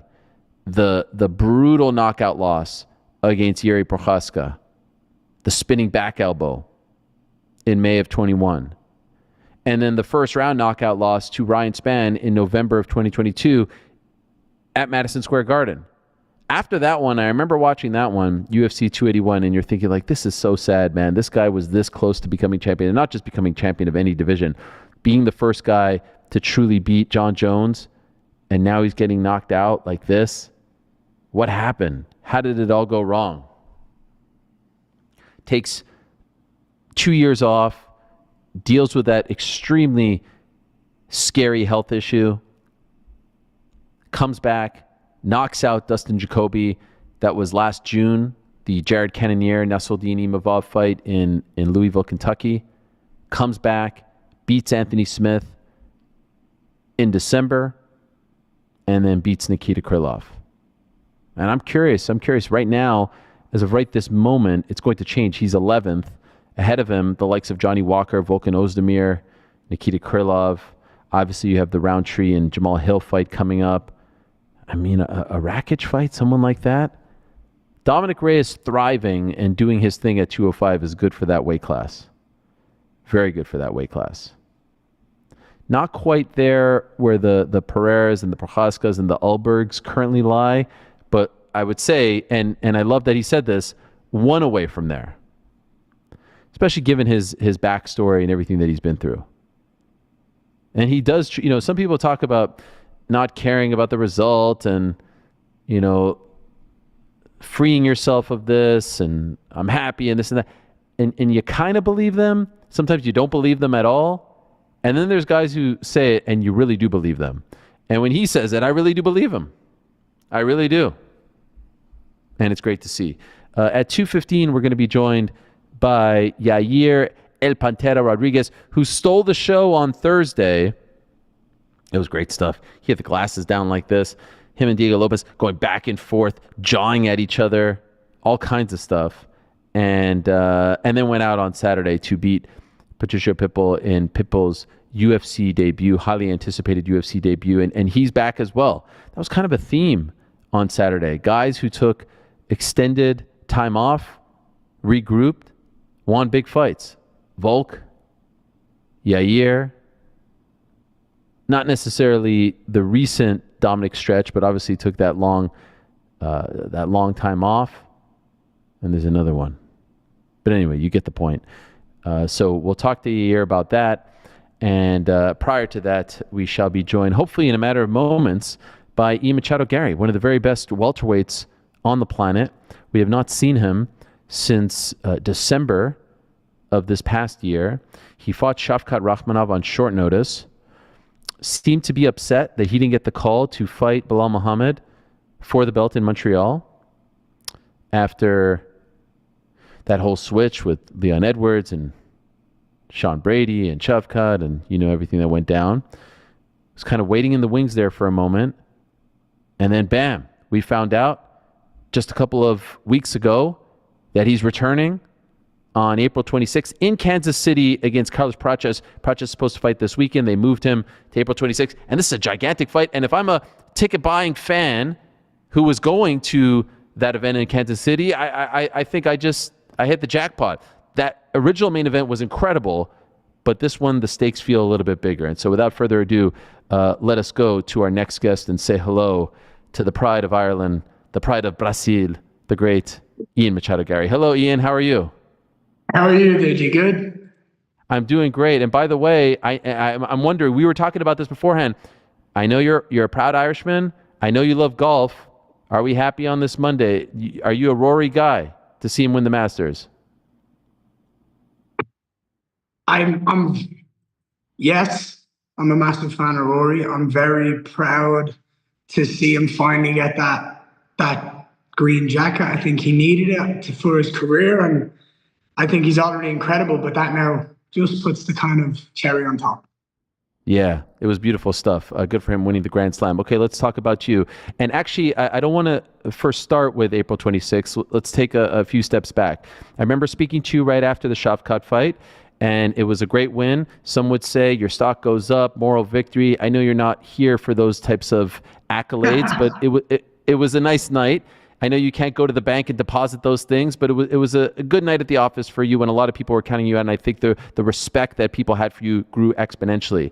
And then the next time you kind of emerged, at least for me and on my radar, was you seemed genuinely upset that you didn't get the call to fight for the belt after Shavkat withdrew, and then Sean had to fight Leon, and then they moved Jack Della. Is that an accurate assessment of how you felt a couple of months ago? Absolutely.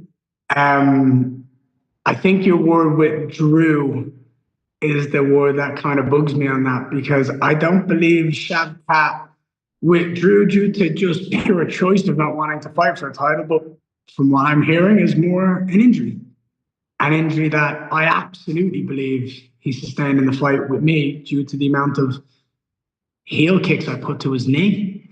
And then, we're in a world title fight fighting for the number one contender spot. So the guy who wins the fight, and rightfully so, I believe he still won the fight to this day, he gets the shot. But if he's not available, it makes logical sense to go to me, not a guy who's been out for a year and off an injury of a forearm and repetitively had to kind of go down that line of longer healing. And so when you find out that news, what are you thinking? Are you? I was steaming red.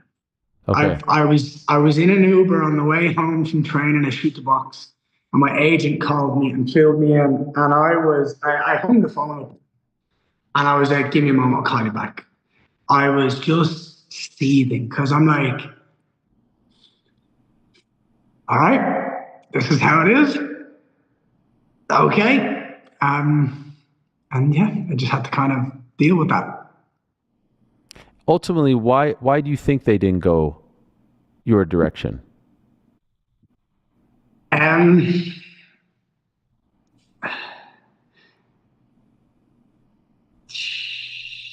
The words I heard were, "We can't give him a title shot off a loss."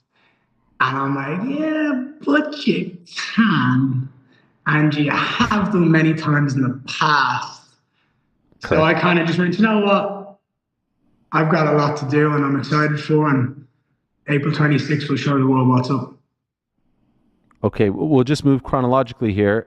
Brady beats Leon, and he does so in very convincing and dominant fashion. Did that surprise you? No, not at all. We seen in the Kamaru fight, we seen in the Bilal fight, and we seen in the Sean Brady fight that when the going gets tough, Leon doesn't like to be there. And I believe Bilal Muhammad put out the blueprint for everyone to go out and beat Leon Edwards, put him on the back foot, take him down, smash him, control him, and he'll quit. Starts cursing at his corners, doesn't want to be there. When the going gets tough, he's not a fighter at heart. And Sean Brady, as boring as he is very, very good at what he does. Like, there's nothing exciting off the mic, on the mic, or outside of the cage about the two blokes, but like, they're talented in the octagon, and Sean Brady was just far more talented. And when you say that he's boring, do you mean his fighting style as well? No, I just mean as a person. Okay. I think his fighting style, like, I see there's a lot of people with Bilal, they call Bilal's fighting style boring. I'm like, yeah, but not if you're the guy on top doing the damage. Not if you're the guy who's winning. And not if you're the guy who's got the belt wrapped around his waist. And I feel like Bilal and Sean Brady have a very similar game. And I feel like they're very talented and they're very good, and they don't get as much respect as they deserve. So shortly after that fight comes and goes, and we're preparing, okay, there's the title fight May 10th. We know that Carlos is fighting in Miami. We find out that Jeff Neal is out, and we're wondering what they're going to do with Carlos. Is he going to stay on the card against someone else? Are you going to fight him in Miami? Is Joaquin Buckley going to fight him? Is someone of that nature? And then all of a sudden we find out, okay, it's been moved to Kansas City, and it's you, and it's a 5-round main event. Can you tell us through how this comes about? And ultimately, why do you agree to this? Another short notice fight against another great fighter. Let's start there. I mean, is that not what I'm in this sport for?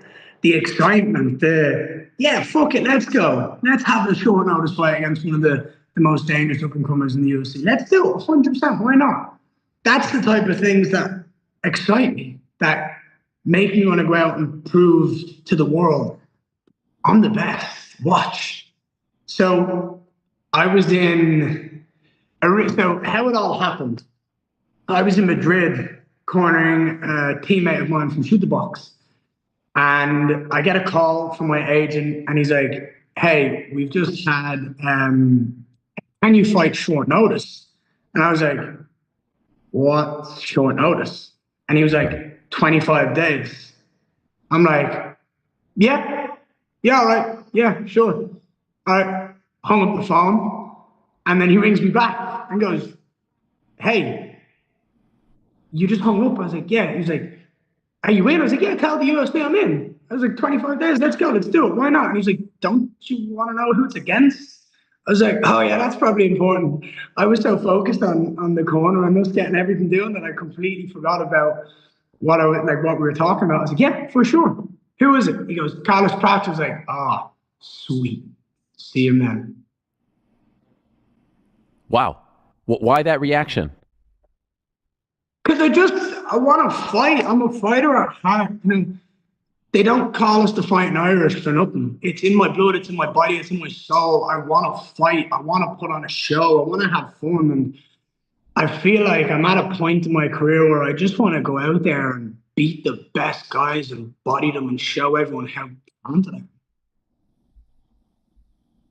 Okay, so Carlos has been on a roll. There's a lot of buzz surrounding him, surrounding his team.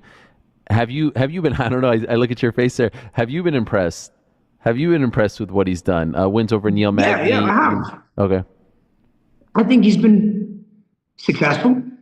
I think he's done very well. There's a reason he's on like a 10-fight knockout streak, and fair play to him. That's great. But I think his team is phenomenal. I love watching his team. Do you know what I mean? I think his team are awesome, and they're having a lot of success at the moment, and they're a lot of fun to watch. So yeah, I'm impressed with him to a certain extent. And then I think of him as an opponent, and I'm like, that's not going to work out well for you, mate. Is it one of those things perhaps where you look at who he's knocked out and then you compare yourself to those guys and say there's a big gap in talent here? What do you think? Well, this is not my interview. I'm the one asking the questions to you. But yes, obviously, I mean, you don't have to sit on the. Of course, there's a massive gap there, and so do you put stock into that? I'm of the most elite welterweights on the planet. So if this man thinks he's as good as he is, then when he steps across the octagon on April 26th against me, that's his do or don't time. And I promise you, you've seen it from me every time. When I step in that octagon, I look phenomenal. And I promise you right now, Ariel, I promise you, I feel it in my heart. I see it every time I close my eyes. I'm going to finish this guy. Wow. And you know, there's the risk and reward, and I know you've addressed it as well. Short notice. People are just, you know, when you have more time, you're better, right? And so to do this to yourself twice, was there anyone who was like, hey, let's just try to get this fight International Fight Week? Because I think before it all materialized, that's what you were gunning for, right? You wanted to return on International Fight Week, just so you can have more time and not put yourself behind the 8-ball. Did that come into play at all? No, it didn't. Originally, yes, I wanted to fight in June on International Fight Week because I wanted to evolve and grow and just continue getting better and better and better and let the division unfold. And there's going to be a lot of movement over the next couple of weeks and months in the welterweight division, which I'm very proud to see. Finally, thank the Lord. But no, if anything, it was the opposite, Ariel. My team, everyone that surrounds me is very, very glass half full. And here's an opportunity. You know, let's go. Let's prove it. Let's show the world how talented you are. Let's go. Let's go out and do it against someone who everyone's very high on and show the world that you're just that much better. To show the world that you think he's good. Well, watch this. See what I can do to him. If everything would have gone to plan, meaning Leon fights Jack Della and Bilal fights Shavkat, who do you think you would have ended up fighting? And Carlos fought Jeff Neal. If all those original fights remained intact and there wasn't this whole thing, how do you think your story would have unfolded here for your next fight? I don't know. And I think it's kind of pointless to think about who it would have been rather than who it is right now. And that man is Carlos Prates. He's coming in with a lot of steam, a lot of hype, and a lot of confidence. And I'm glad that he has that because he's going to need every ounce of it when he steps into the octagon against me. I'm as fast and as talented as they come. The speed I bring is different. The vision I have is unrivaled. And I'm excited to go out there and prove it. I saw you posted a picture of, I guess, saying like if you beat him, you get his CPF card. Yeah, this is fair. What is that? Like, is that his ID? What are we fighting for here? It's like an international like ID, a Brazilian ID that if you want to get like a house, a car, you go to the pharmacy, you want to buy something, they ask you for it, it's there. And I'm just like, yo, you want to fight? I'll fight you for your CPF. For sure. I want to buy a house in Brazil. I want to live in Brazil. Give me a CPF. I win, give it to me. So does it, like, can a foreigner not get one? I don't believe so, unless you get the Brazilian documentation. My whole family's got Brazilian passports. I'm getting mine's coming. Don't worry about that. Okay, right? Mine's coming. It'll get there in time. But I don't believe I'll get one straight away. It'll have to be kind of a time process thing, I believe. Process, okay. You're a high-level athlete. You seem to care. I see you talking about nutrition, about training. You're growing up. You're probably drinking some kind of green shake or something right then and there. A beautiful protein shake. Get myself ready. Get myself prepared. Look, it's just how you got to do it. There it is. Could I ask, when you hear, as good as he is, that he smokes 10 to 15 cigarettes a day, what do you make of that? I want to see him when he's not on. I want to see him jittering, shaking, needing one, getting into the octagon. That's what I'd love to see.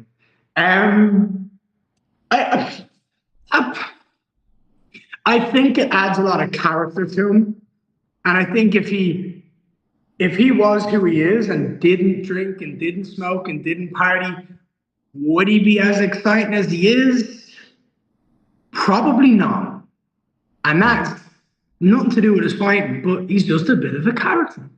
And people like that. And that's okay. But I'm as talented as athletes get. And remember, Ariel, I chose to fight. This was my choice. I could have done many, many things in my life. I chose to fight because I'm in here, I'm violent. And I love to show it, and I love to go out there and prove it every single time I get in that octagon. And Prates is going to be the example I set to the world about how good I am on April 26th. What are we fighting for here? What's at stake here in this fight?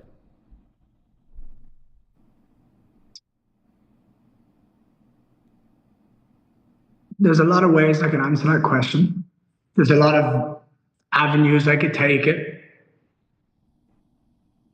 I believe that in the next 12 months, by the end of this calendar year maybe, that belt is getting wrapped around my waist.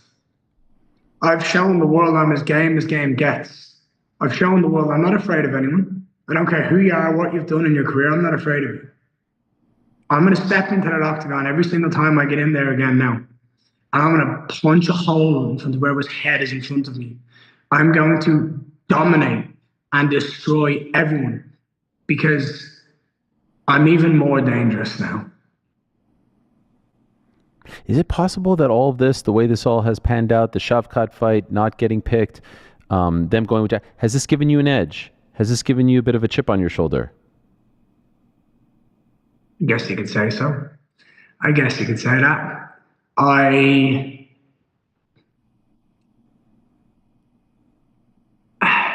kind of want to get it and show you, but I framed in my bedroom me on Shavkat's back in the first round, so that every day I get up out of bed, I see that fucking thing and it burns my soul.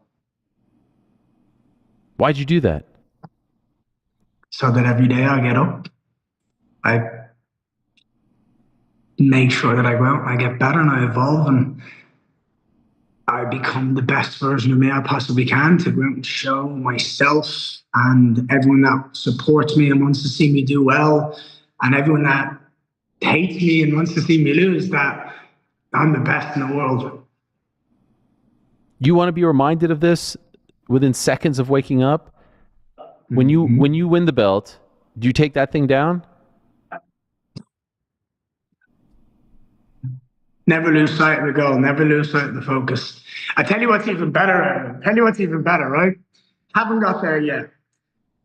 In this room behind me, right? It's my drawing room. Look at that, very posh, very fancy. New house. I have my Cage Warriors belt. I'm going to frame it. And above it, I'm going to buy a blank case. And I'm just going to put the words "coming soon" in it. So that every day I walk into that room, which is my favorite room in the house, and I go to relax and be quiet and just meditate and be calm, I'm going to see an empty case. And I'm not going to stop until that thing's full. Is there a chance you win this fight, you're fighting for the belt next? Do you believe that? 100%. 100%. When I look at it, 100%. You know, Bilal has said it himself that he believes I'm the toughest stylistic matchup for him. Me versus Jack is a great fight, fan fight, strikers, delight, whatever you want to call it. It's very, very entertaining. But also, when I knock out Prates, and I've just come off the back of that really, really close fight with Shavkat, and Shavkat's injured because of it, who do you want to see Bilal fight next? Do you want to see him fight Sean Brady next? Or do you want to see him fight Machado Garry? What's the bigger fight? If you're the UFC and you're selling a pay-per-view and the main event it's obvious. It's me. I get the attention. I get people riled up. Love me or hate me, I'm the best in the world, and it's my job to show it. Does that mean you think Bilal beats Jack Della? Oh, 100%. Okay. 100%. And again, look, I think Jack's phenomenally talented. Don't get me wrong. I think he's very, very good at what he does, but stylistically, I've watched Gilbert Burns ragdoll him for 2.5 rounds and then unfortunately get caught. I watched what's his name? Basil. Can't remember his second name. That's the guy. I watched him ragdoll Jack, and I believe Jack lost that fight. It's stylistically not a good fight for him. Now, if he comes out and puts on the show, like the show of his life, and proves everyone that he can stop the takedown, he can stop the pace, then wow, good job, fair play to you. But sitting here right now, I think Bilal steamrolls him. And it's probably better for you in the division if you want it to work out this way if Bilal wins, because it sounds like if Bilal doesn't win, Islam is going to move up, and that might delay things. That's also exciting. Do you know what I mean? That guy is, you want to talk about talented fighters in every facet of the game, that man's as clean as they come.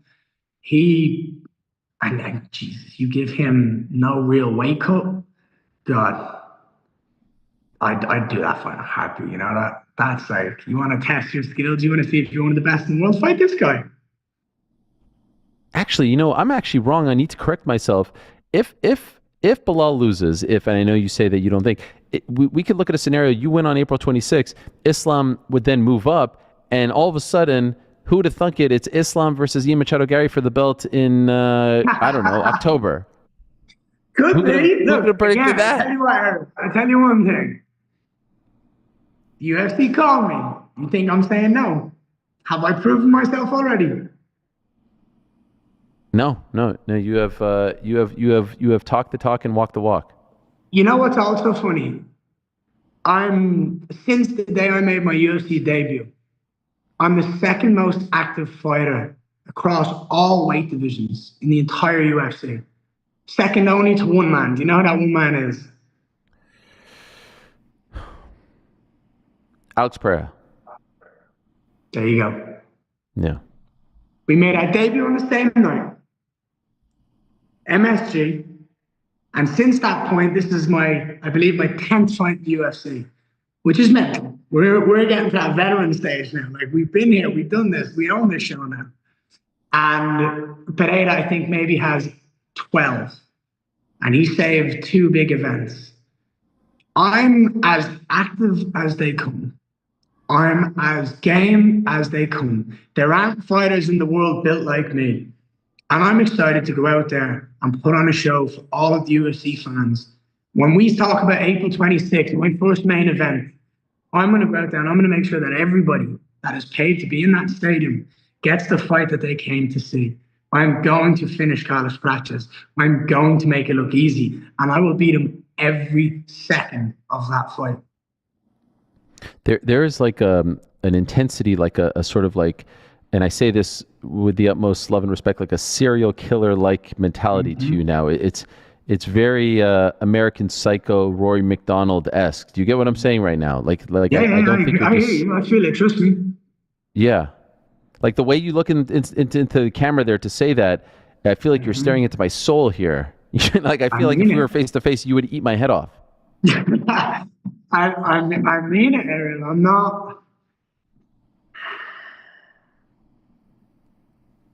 I'm not trying to prove anything to anyone else other than myself when I get into the octagon. And I've always said that that's the thing I love to do the most, is prove that I was right. There was a 16-year-old kid who had a dream in Dublin, Ireland, sat in his bedroom watching UFC fights going, one day I want to be there. I'm not letting that 16-year-old down. I'm not letting that 16-year-old go, oh, we tried it. I'm having that 16-year-old live out his dream, live it to full potential and shoot for the fucking stars. Before I let you go, I just want to read you a quote from Sean Brady just to kind of set the mood even more so. He said, I went out there and took this opportunity. He told this to us on our show. I heard he was bitching that he didn't get the fight with Bilal. Bro, you lost your fight. What are you talking about? You came in second place. You don't get to be rewarded for that. It made the most sense for it to be Jack. You're number 7 at this point. You lost your last fight. I've won 3. I just beat a former champion who's a great champion. I've got bigger things going on than Ian Machado Garry. John Brady loves mentioning my name. Do you know that? I swear I'm in that man's head. We have the same manager and agent. Sorry, we have the same agent. And I swear to God, I always, every time Sean's name is mentioned, when it's fighting and everything, he's always calling my name. He just has this weird obsession. I think he's jealous that I'm just beautiful and handsome. He looks like something out of Lord of the Rings. I feel like this one has to happen at some point. I'd punch the mouth off him.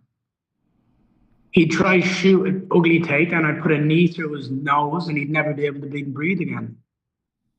I'd squish it. How does April 26th end? No, I keep thinking about this. And I see way too many visuals. Every time I sit down in the sauna and I visualize it, I just constantly seeing his head being bounced off the canvas. I constantly see it. I see people shocked, grabbing their heads, going, oh my God, I can't believe he just did that. I just see way too many ways to get there. There's so many options for me. And I believe on the night, I will just go freely and calmly. I'll stand in front of him and I'll do whatever I please. Can't wait. And by the way, congratulations. Marco Tullio giving you some major props on Saturday, saying the work that you guys have done together led to that moment.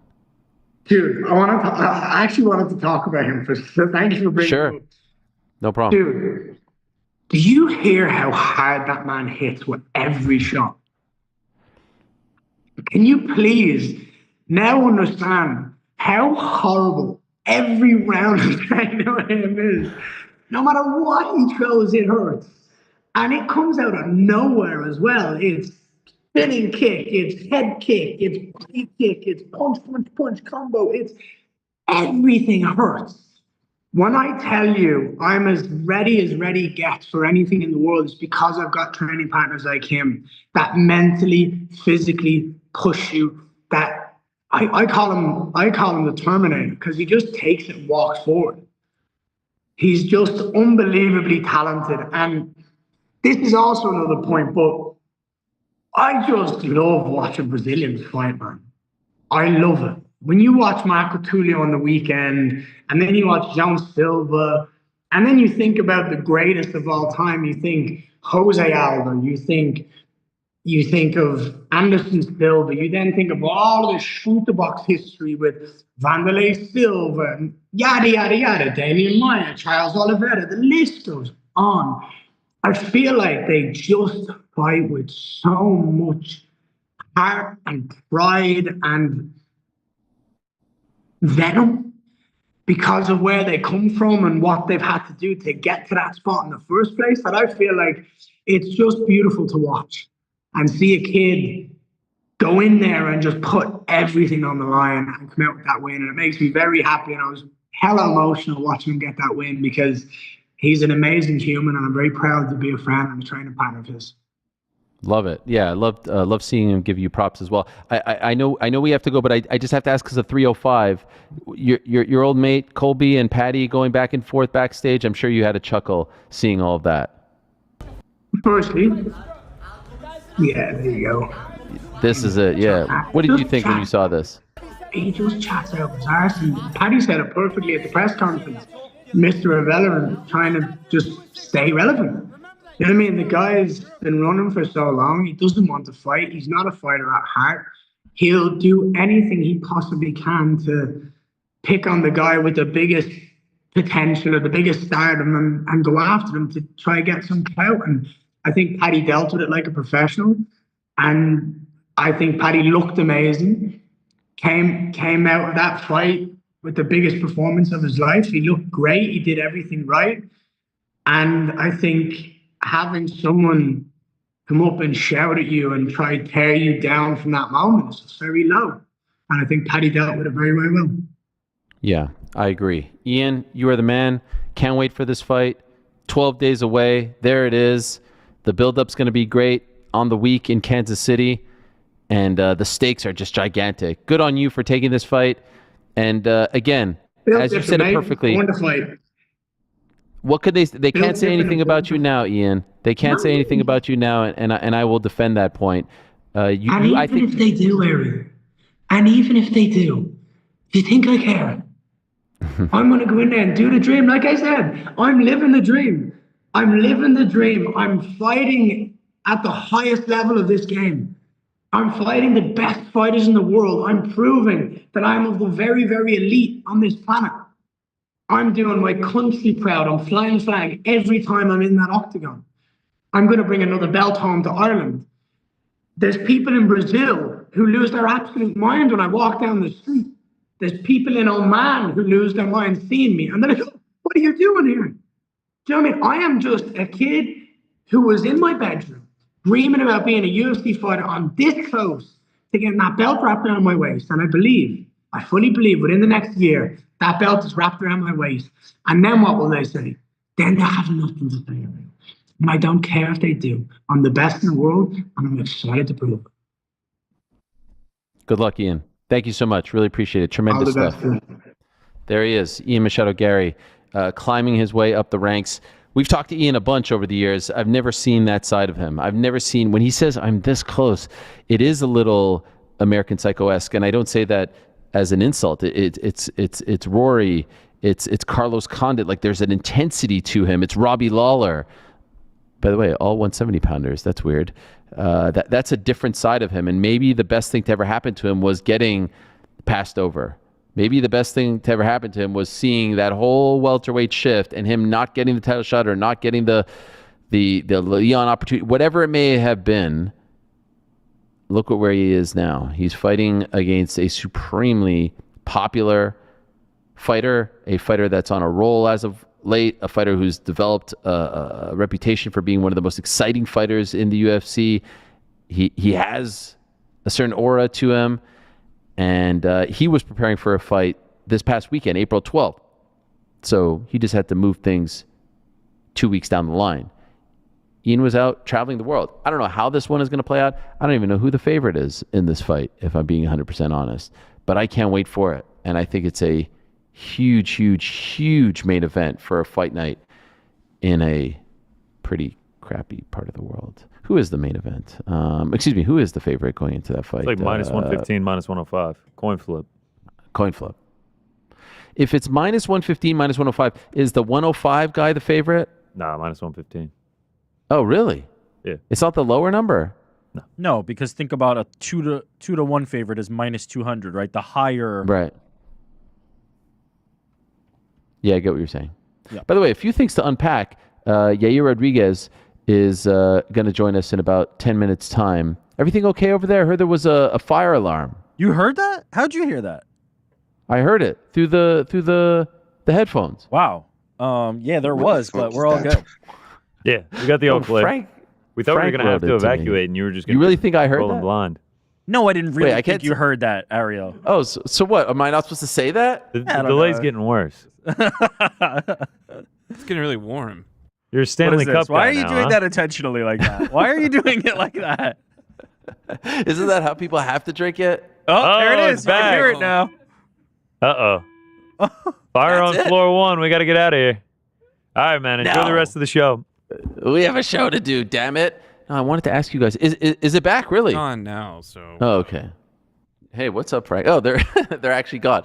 I just wanted to ask you guys about a few things that have happened over the last hour and a half or so. Number one, John Silva kind of threw me for a loop over there with the I want a title shot next talk, saying that he wanted to fight Alex Volkanovski next. Do we see any scenario? There's no denying that he's supremely popular, but do you guys see any scenario in which he actually gets it? He wants the world Yes. to talk about it. You do see a scenario. If Mavsar can't go on the date that they want him to go. Yeah, that's If a good Mavsar point. cannot go, you could do a lot worse than throwing John Silva in there after the performance he just had. Like one of those where they're like, "Hey, we want you to fight on October 12th," and he's like, "Nah, I can." And they're like, "All right, on to next." The Sean Strickland. Is it really? By the way, is it really Movsar and then John Silva? I would think Yair, right? Yair would have to be ahead of him. But, Yeah. but you want to save Yair for Guadalajara, no? So, like, I just wasn't. I was expecting him to say, I don't know, someone who's. well, he there? also did say, to his credit, he did say he would like to fight Mavsar as well. He's like, yeah, I'd love to fight that guy as I mean, well. have you seen Oh, the 100%. confidence the guy moves with? Yeah. Like, he's Yeah. one of the cockiest dudes in the UFC. Like, he is supremely confident. I think he thinks he's ready for a title shot. Probably thought he was ready for a title shot before the Bryce Mitchell fight, too. First or If second you're- round knockout, he said, against Volk. Yeah. What's happening over there? What's happening now?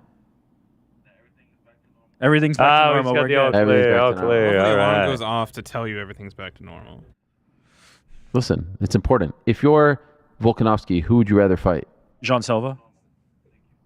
Oh, would the do fire better department business. came. Wow. As he Do said, better business. the case he Better said was matchup? it will do better business, and he's not incorrect. He's not incorrect. Like, Right. Mavsar, look, everybody knows Mavsar is good, just as everybody knew Bilal was good, just as everybody knew Magomed Ankalaev is good. Like, it's not about are you a good fighter. It is about can you headline a pay-per-view and people be excited about watching you compete. Jean Silva gets people excited about watching him compete. Can I just say, like, if he and I know sometimes this may come across wrong, he doesn't necessarily need it, and we've seen it with Alex Pereira. I feel like with his personality, Alex Pereira is so stoic, he doesn't really need to speak. You know what I mean? If John Silva could just speak a little bit of English, I feel like he would be even more popular. Do you know what I mean? Because he is so charismatic, he is so fun. That smile, the way he switches on, the Spider-Man, Superman, Batman thing that he does, I'm still not quite sure which it is. You know what I mean? Like, he just has, if he could connect with people just an inch more, I think, holy shit, they may have something really special on their hands. I agree with that, but I feel like the stoic nature, the quote-unquote aura that Alex gives off, people can get without speaking, and his infectious, like, energy, smiling, frantic movement, like, I feel like people can get that without speaking too. Like, I feel like he has already become one of those guys. This would even take it one step further. Sprinkling some English shit talking though, I don't think it would hurt. Yeah, just a couple. I mean, will he's smash great on the you. social shit talking. He's great. He's got some one-liners in there. Like, he's pretty good. He just needs to tailor it to the audience. Now, what about Ian Machado Garry? There was a different type of edge to him, right? I felt like he was, I don't know. Sometimes I'll do those interviews with him and be like, that was the best version. And people will be like, it was scripted. I'm like, what? How was it scripted? What are you talking about? I liked his intensity. And I also liked his confidence. And I also like the fact that he doesn't really seem to care what anyone thinks anymore. I don't know. Whatever he was selling over there, I was buying it. Well, I was all in on you that. can no longer doubt the man in any way, shape, or form. He's performed with the best, and he's also willing to fight anybody. He's now proved it with this, the Shavkat at the end of last year. He is game as they come, and he is obviously has the makings of potentially becoming a champion. I like how you. Oh, yeah. You asked him about the experience, and he turned to you. He's just like, "What do you think, Ariel? What do you?" Yeah. I'm asking the questions around here, partner. He's right. But I mean, he's right. Look at the resumes, right? Like everybody loves Carlos Prates, but the level of competition is not even in the same universe. Like Ian Garry is fighting the upper echelon. The Shavkat Rakhmonov is a different level from the guys that Carlos Prates has faced, and he took him to a decision where if he wins one round, he might have taken the fight. So, yeah, it's going to be interesting to see, how that matches up when they step in the cage. But if you're Ian, you have to be confident that your octagon time and who you fought against is going to serve you well. God, it's such a great fight. I'm just looking at the great poster. I can't wait for it. It's an incredible main event. Such a great fight. If Belal retains and Ian beats Carlos, do you see any scenario in which Ian fights for the belt next? Yes, if Shavkat can't make the date. Like every What about- question is always if. So what about Brady? What about Brady? I was gonna say it's just like it just feels like whoever fought most recently and won is who's next up at 170. Right. It's Could a he tricky jump situation. Brady? Nah, probably not. I don't think so. I think it's Shavkat. You book Brady versus Gary if Gary beats Prates, and the winner of that gets the title shot. Brady faces winner. I guess, though, if Belal loses the belt and Islam moves up to 170, that's going to muddy the waters even more. Can I tell you, I know sometimes they don't like that this is the byproduct, but I really want to see Ian versus Sean Brady now. Like that promo there, and Sean on him was great, and now this promo here was great. When you say they It's don't like, also a great fight. who doesn't like? Oh, the fighters, when they do the whole like dismissive thing, it almost makes me want to I see see the what fight you're saying. more. You know what I mean? I see what you're it's like with Yair and Diego. Yeah. It makes me want to see it more. Even Ilya being like, none of these guys are on my level, or Patty being like, I don't even think about Ilya. Yeah, Ilya, I want to see that fight the most. Yeah. I I want to see Ian versus Brady, but I do think Brady's going to remain ahead of him in the pecking order. Now, if he goes out there and just flatlines Carlos Prates, I might have a different opinion, but for now, I've got Brady in. It's kind of the perfect number one contender fight. It's great. Well, Brady versus Ian. Yeah. It is. Yeah, For sure. 100%. unless you're just trying to save them from each other, but I don't think they care about that sort of thing. Yeah, the implications from that title fight in Montreal there are a lot. Yeah. Oh, 100%. So many. I mean, the fact that it's going to affect two weight classes. Yeah, it's crazy. It's It doesn't have it's crazy because it doesn't have like the biggest star Belal versus power JDM appeal. isn't like, oh my God, you must see television. Of course, I will be Right. watching. It's the welterweight title, but what can stem from this? The amount of fights that wait in the wings, being decided by the outcome of that fight is fascinating. Yeah. In two different weight classes. By the way, we did officially find out late last week that the UFC is going to Azerbaijan in June 21st. First By the way, I'm not a big F1 guy, but I know that there's a race in Baku. I didn't realize that Baku was the spot. I didn't realize it was such a hot spot, if you will. People are very into this. I actually have flights to Baku up right now. Thinking maybe Wednesday to Monday. Baku Berk's coming out. Bajan Berk. Where do you fly through? Istanbul, swing through, little transplant. Can't go direct? Nah, no directs. I know you don't like that, but No. He's making the stop. He's Turkish Airlines, Oh, Istanbul, right. stop, get dotted up, head to the Bajan for the fights, and then we're back in New York City by Monday morning. Imagine you show up to work on that Monday with the dots. Couple domas down the gullet, I mean, we're talking about a weekend there, baby. I'm serious. I went on a rant to my friends the other day. I think it was yesterday. I was like, yeah, everyone I work with, I keep being like, yeah, I'm down to go to Azerbaijan. And they're like, yeah, I'm down too. And I'm like, no, but you're not actually down because I'm actually down. If you want to book the flights, I'll go to Azerbaijan. I'm not kidding. We said boys in the Baku. We do boys in the back from Azerbaijan. That's not bad. I'm That's telling not bad. you, man. I'm telling you. I mean, the beautiful flag. Baku looks like a beautiful city. It does. It really does. They were showing those shots of the boardwalk. It looked fantastic. We can pull up with Danny Rube. He'll probably be out there for Zeke. He's like the freaking mayor. Rubenstein, bro. If you're watching, I'll split a hotel room with you. Jamal Hill versus Khalil Rountree is a fine main event for Azerbaijan. The whole card's shaping up beautifully. You got that, and you got Blades Kunyev, Tagir Limbekov, Kyoji Horiguchi making his debut, or I mean he's returning. It's shaping up to be a great card. Now, do you put Fiziev on there? I think they will. I think you got to, right? I mean, he was tweeting something. Yeah, he said see you in Baku. You have to, man. Yeah. That is your biggest star. Him and Nazim Sadikov, I believe, also reps the flag. Yes. Throw those guys on there. You don't get a Azerbaijan card too often. And very much, we've talked about this. You know, when the local government gets involved, the tourism board and all that stuff. You see the way in which they talked about it over the weekend. You see that they were referencing them. So this is one of those site fee deals. Can't imagine how much they paid to get the UFC to come over. But this is where the UFC is at. They can Iron Turtle on the card as well. This is shaping big time stuff. They command a pretty penny. It's really amazing because remember, man, we are 2 months and 14 days away from International Fight Week, and I really am curious to see how this all plays out. That's the last stop before International Fight Week. So we're getting close, right?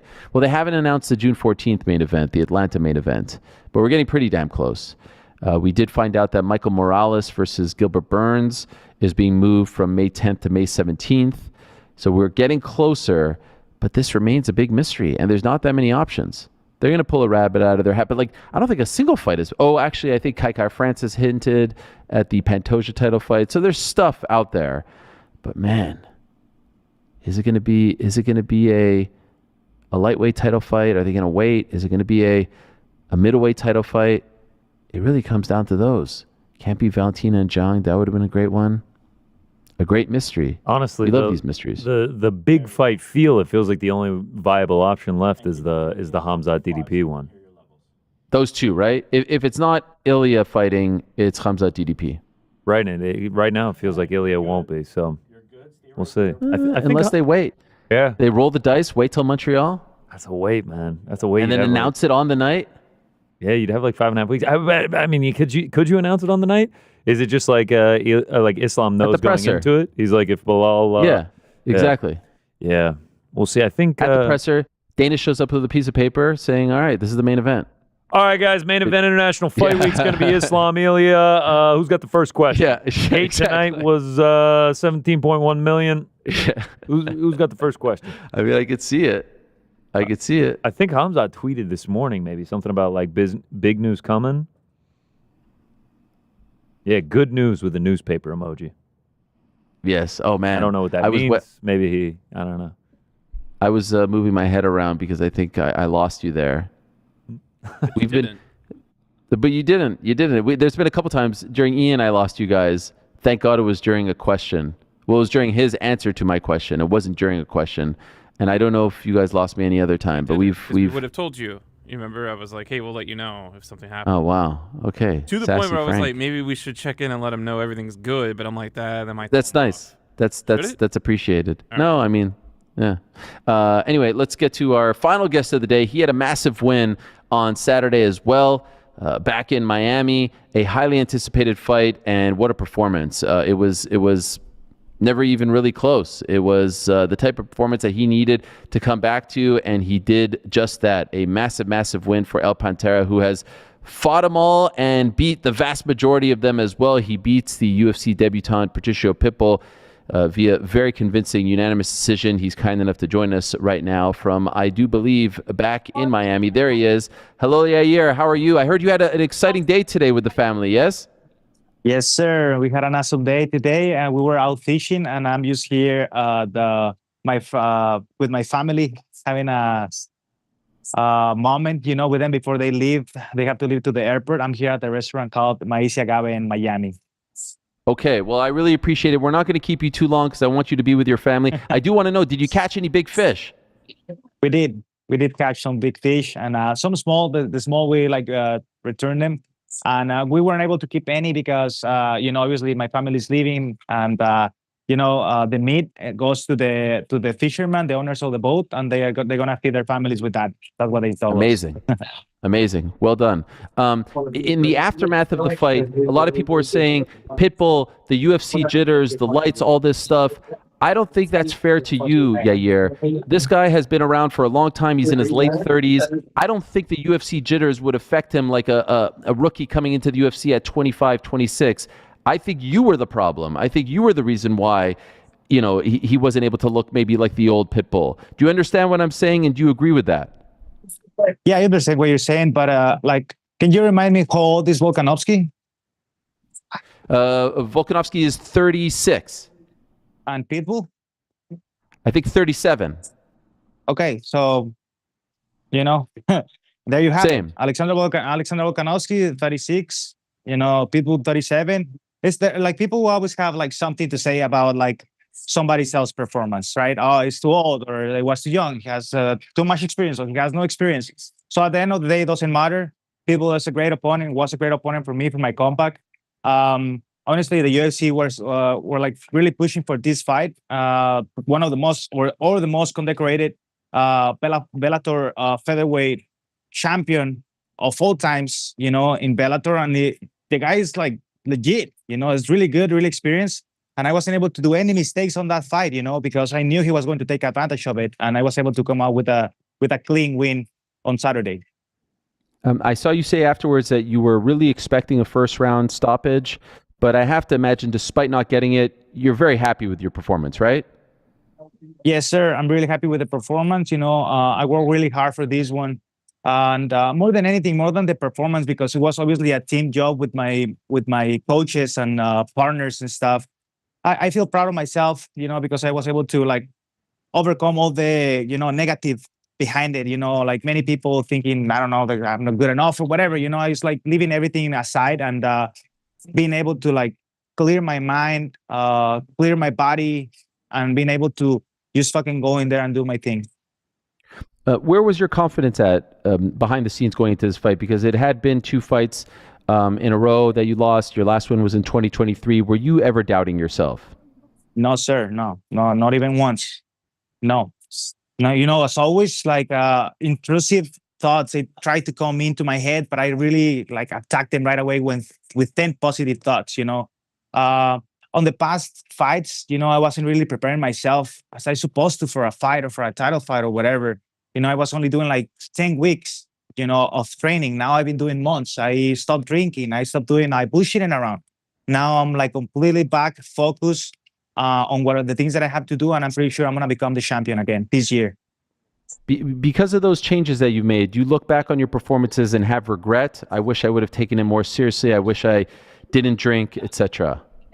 Yes, exactly. I think I wasn't just doing enough, and thinking that because I'm talented and whatsoever, and just believing probably too much in myself, I was going to be able to just beat them, and it wasn't that way. But now I'm not only doing everything I can with my training, but also helping my body with the right supplementation, the right diet, and the right sleep, mentalization, visualization, meditation, praying, everything as is supposed to be. Do you think now fighting Pitbull, do you think he can be a top contender at 145 in the UFC? I think he has great chances. I think he has great chances. That's what I told him after the fight. Hey, man, you're a warrior. I think you have a bright future here in the UFC. Just keep it up, man. God bless, and I'm pretty sure you're going to have a great time on this company. Yes. Okay, were you hoping that Diego won the main event because of the history there and because you have never fought him before? Were you hoping that that was going to be the outcome? Honestly, I didn't care that much. If I'm honest with you, for me, it doesn't matter. I understand that in this game, we will have like more than anything time to face each other at some point in our careers for the championship or not or whatever. But all my mind right now is obviously in what is more important is fighting for that belt against Volkanovski, and that's everything that is in my head right now.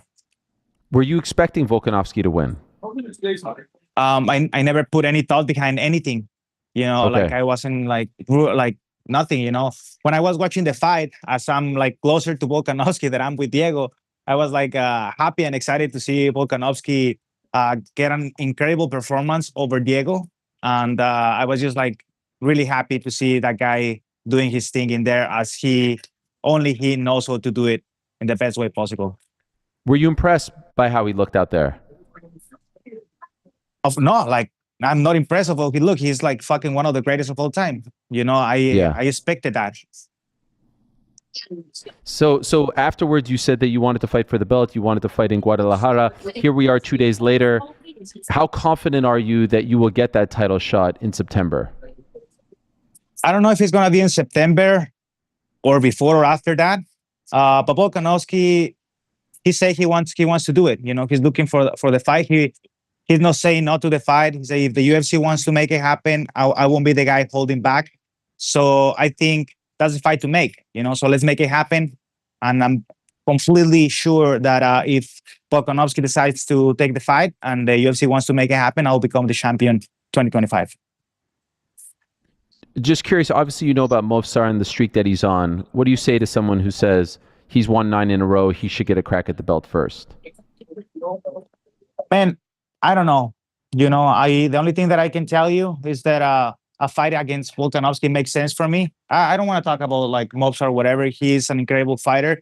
He's a dangerous opponent, and he's coming from a win streak. Now, what I hear from the UFC, you only have to come from a win. And Volkanovski and I had a background fighting, for the belt.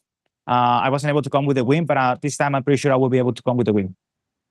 The incident, or if you want to call it an incident, the shouting match between you and Diego on Thursday only really made people want to see that fight more. You know how that works, right? You see two fighters going toe to toe.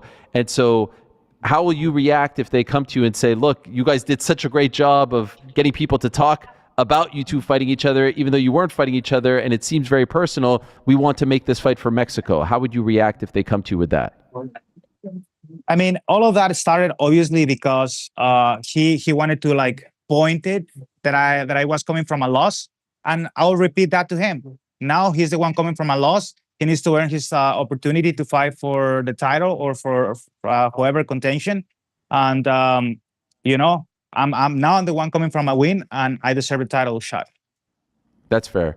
You have said that you don't want to really go into the history. You've talked about your teammate Marco Beltran. When do you think you will tell us about like where the issue between you and Diego stems? Because we don't really see you this fired up usually. No, I mean I don't have to talk about any of that because it's not my job to talk about that. I was just fired up in the moment because he was like bringing up that I was coming from a loss when I always have to stay respectful to him. And even in the past, when I saw him in the past, it was like, like even we took a picture together, whatever, I'm cool with you, but I won't stand at disrespect like that, and I was thinking whenever the time comes to fight Diego, I'll take care of that inside of the octagon as I supposed to for my friend Marco Beltran. I told Marco, don't worry about it. I'll fucking take care of that. I promise you, I'll fucking beat him for you, man. I fucking promise you. But in the right way, how it's supposed to be, right? And I think the right person to talk about that, if you want to ever talk to him, is Marco Beltran. I'm pretty sure he will give you all the details that you want to know about it. That's not my job. That's fair. I respect that. I'm just curious, did you hear from Marco after the press conference? Yeah, man. So he lives in Spain, and he was like, hey, man, what the fuck's going on? He was texting me, like, what the fuck's going on? And then he was posting, hey, people, just give me a break. I'm like, waking up here, let me drink my morning coffee, and then I'll like start like telling you guys what happened. Wow, incredible. It was intense only because we don't usually see you that upset. You know what I mean? That's really what stood out. You're usually very calm. I am, but like also I won't stand like a disrespect like that, And I was actually like ready to play cool, and then he started like saying that like, oh, he's coming from like losses and like trying to make the interviewer, whomever it was, like to say, just say it, Why are you like being like that? It's okay, Yeah, I was coming from 2 losses. Now I'm coming from a win, and I'm ready to fight for the title. In the aftermath, were you able to calm down? Because obviously you had a job, you had to cut weight, then fight. Pitbull, were you calm after, or did it take some time? No, I'm able to like completely separate everything right away. I don't let my emotions overtake for like long periods of time. If I have to explore, I explore. I let my emotions out, and then I go back to where I have to be. I stay calm and collected. And even though people around me were like talking about it and asking me what happened or whatever, I always had the focus on Pitbull for Saturday. Okay, I loved what you wore on fight night. How did that come about? The sort of Miami Scarface attire. Scarface is just I don't know how to say it. It's like a really really Miami thing. And like we were like I was talking to Gabby, a member of the UFC. She was like, I wish like somebody brings like a really Miami vibes to this event, And I was like, don't worry about it. I got you. I'll do something cool. You'll see. And then I put myself on a task of, doing the whole dress of Scarface, and I think it came out like really, really good, really sleek.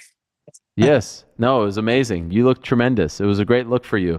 Can I ask you what you thought of John Silva, who fought earlier in the night? I think the fight right before yours in your weight class, he had the win over Bryce Mitchell. What did you think of his performance? I think he always looks great. He's one of those guys that is like he brings many things to the table. He's a dangerous opponent. I think he looked great. He said, by the way, that he wants to. Go ahead. Yeah, I wasn't able to watch the fight completely because I was like right before that I was like warming up, so I wasn't focused on watching the fight or whatever. I was just getting ready to fight myself. So. I understand. He told us earlier in the day that he wants to fight for the belt next. Everyone does. Well, yeah, of course, everyone does. That's what I'm looking for right now, and that's what everybody was like looking for. Let's see what the UFC wants to make happen. And also like Volkanovski, Volkanovski was talking like a couple of days ago. I think in the after fight interviews, he was saying that he wouldn't mind like fighting me. Now it's just a matter of the UFC if that they want to make that happen. Volkanovski, I'm pretty sure he will take the fight, which I respect a lot from him. And Volkanovski is one of those guys that is like it's a legend, and I know he will like roll with it. And before I let you go, just fighting, at sea level and not somewhere like Mexico or Utah, could you notice a major difference in the way you felt in the fight? That this was like a gift for me, because I'm always fighting in places like I already say, like Utah, Mexico City, or like higher elevation places, Denver. And, the preparation is completely different for all of those places. Fighting sea level, especially in a place like Miami, where like it's a huge Latino community, and everybody's just like hugging you. Everybody speaks Spanish. It just made me feel like home. So I was super happy. You look like you were at home. You looked fantastic in the fight. Congratulations. Enjoy your time with your family. Yair, thank you for giving us some time. We really appreciate it, and looking forward to what's next for you. The belt is next. Thank you so much, brother. Can't wait. All right, there he is. Yair Rodriguez, El Pantera, joining us. And, I have to say, just as an aside, John Silva joining us with his family in the car. Dominick Reyes clearly out to lunch or brunch or something with I think that was his wife next to him. Yair's family's leaving. I think he said later tonight he's out to lunch. He went to go fish with them earlier. Like the fact that these guys didn't tell me to take a hike and didn't say I'm busy or that this is family day, that's why I wanted to keep these short, because I could read the situation. You're not going to keep someone there for 45 minutes when they're at a restaurant. It really does mean the world. And I know they're coming on my show, but I hope the audience appreciates this as well. I know the team appreciates it. They could have easily said no. Honestly, none of them even none of them even told me that they were going to be out and about during the interview. Oh, this time's better than that time. Yeah, that's all well and good, but that really does mean a lot. And I don't take it for granted. So thank you to Yair and thank you to Gian, and Ian obviously is always a delight to talk to. Dominic as well. I mentioned earlier, we have a little bit of time here. I mentioned earlier that Andy translated. Let me pick this up. Where is it? Let me get to it. Here it is. No, I know. Would you not? Do you not want me to read this? I just want. Okay, so I want to give people the backstory because I don't really understand the backstory or fully know the whole story. So he mentioned Marco Beltran, who's a friend and teammate of his, and apparently there was a YouTube interview, an outlet called, I think it's Tarzan TV MMA, I do believe, and the interview with Marco. Yes.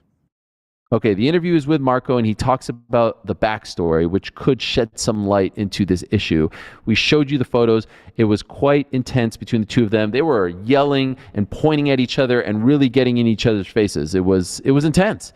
Two pretty mild-mannered, happy-go-lucky guys getting into it, and there's a shot of Chandler and Volkanovski just sitting there like, oh gosh, this is awkward. It's like when parents fight and the kids are sitting right there not knowing what to do. Anyway, so obviously, Andy is not a pro translator. It's hard to do this on the fly, but she did a great job of summarizing what he said in the interview. So I'm going to read it, and let's see if we can have some kind of clarity as to where this all came from. Marco was going to fight Patron twice, fighter named Patron from the team Brazilian Warriors, but that fighter Patron never showed up. He was training hard to fight him, but the guy didn't show up twice, and Marco got upset. There was an online back and forth between them and their teams. The fight was scheduled for October 15th, 2021. One of the guys from Marco's team wanted him in his corner during a fight for a fight that was on a big card in Mexico. This guy Patron found out. He started telling people online to warn Marco that he was going to fight him if he saw him at the event. At some point, Marco runs into this guy Patron in the locker room. On the way to the bathroom, he confronts him. They get into an argument, and Marco kicks him. The event then ends. Marco is leaving, but stops for a drink on the way out, and he sees Diego Lopez and a teammate of his named Alessandro behind a glass door guarded by a female security officer, and they start threatening him. They had about 15 other guys with them, so Beltran tells them to fight one-on-one, not him against a bunch of other guys. So he claims then, Marco does, that Diego and Alessandro kicked the female security out of the way and started fighting him. He started backing off to protect himself, this is Marco, but fell and they all started kicking him and broke his rib. Once the fight ended, he says Diego tried to help him up and said they should show people that everything is good now. They should calm down. Things escalated too much. To which he responded, they were not, because a whole bunch of guys from his team had just beat him up in public. Understood. Marco then fought Jose Rura on December 9th, 2022, who's also Brazilian, from the Brazilian Warriors team. Marco beats him. They all start talking smack to him again in the aftermath. At the end, they didn't want him to take the mic, but he did and told the story about what they did to him in the fight he had cornered about 20 days prior.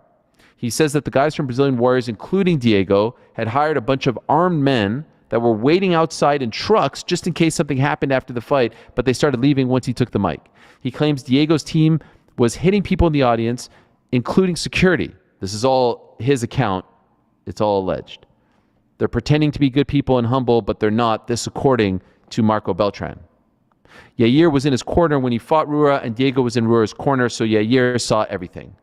And so now perhaps you can understand why it's so volatile, why it's so personal. That's a tremendous job by Andy of recapping it all. I get it. And you can see where that passion, that vitriol, that venom comes from.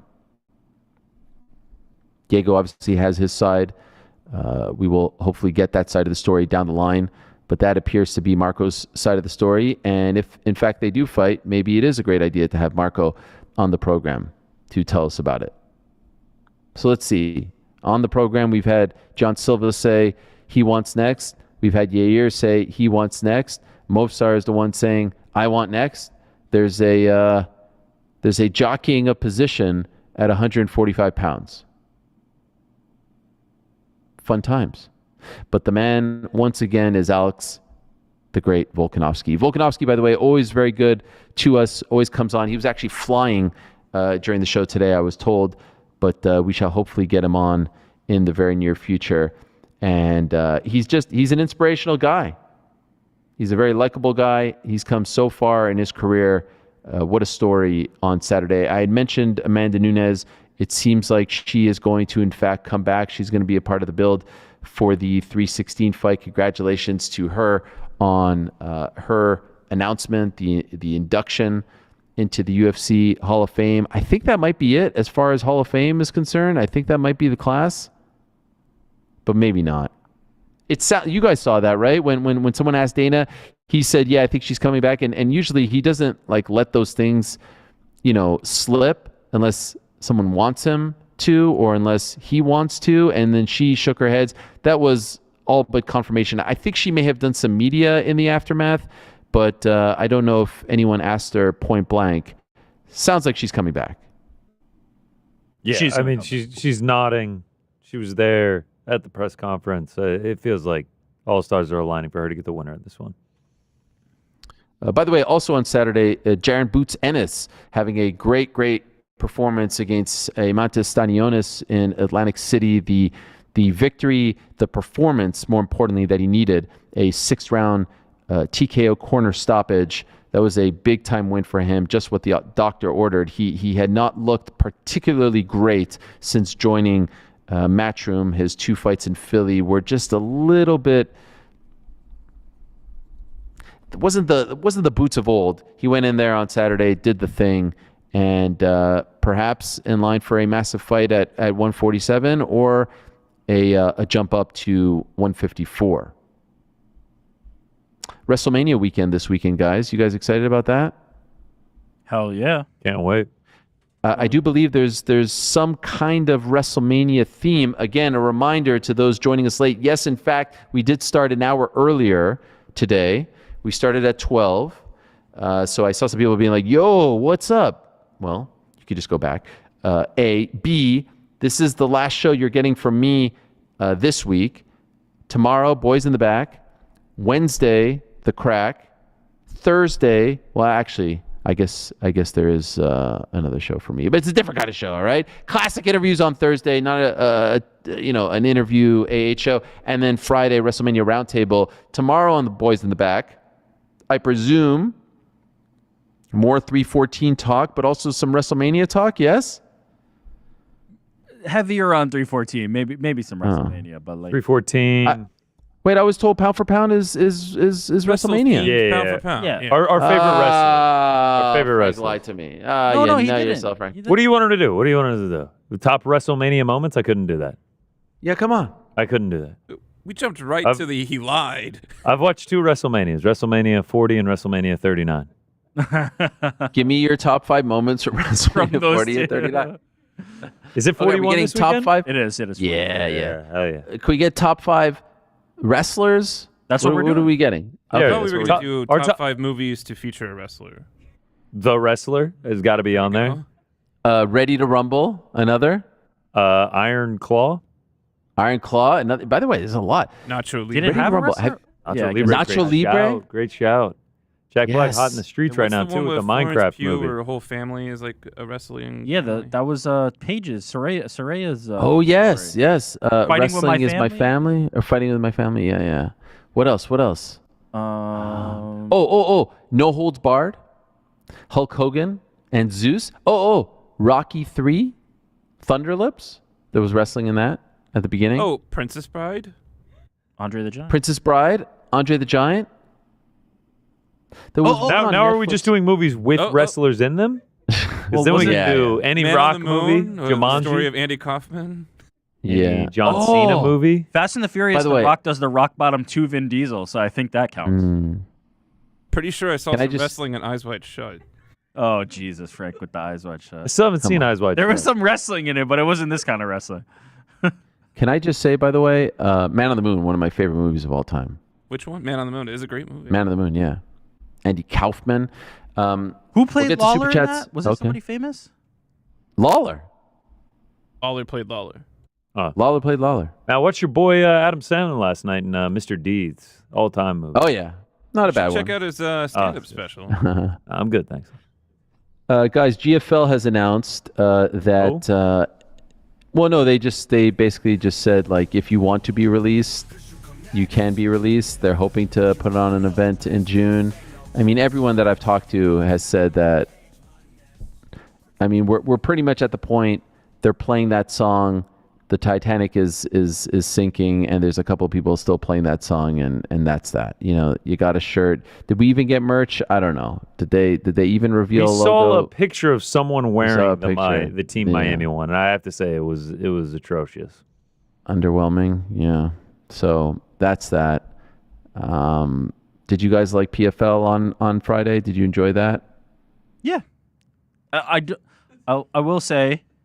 We're losing a lot of top names to these tournament brackets. It's like five people every single week. Yeah, it's not great. Yeah. We're losing like the ones that we were picking to go deep, but a lot of stuff. As I said at the start of when we started talking about it, this format is much more digestible. This format is way more consumable than the season into the playoffs. But yes, but you need some of that juice. I will just say. In the aftermath of Boys in the Back on Thursday, I was sitting doing something, and someone hit me up and said, oh, man, Don Davis is going after you. And I was like, what? Really? And I saw him quote tweet something that I said on the program about just like the sort of state of MMA right now. There aren't a lot of options for fighters. I'm not just making this up, by the way. Everything that I say comes from informed opinion.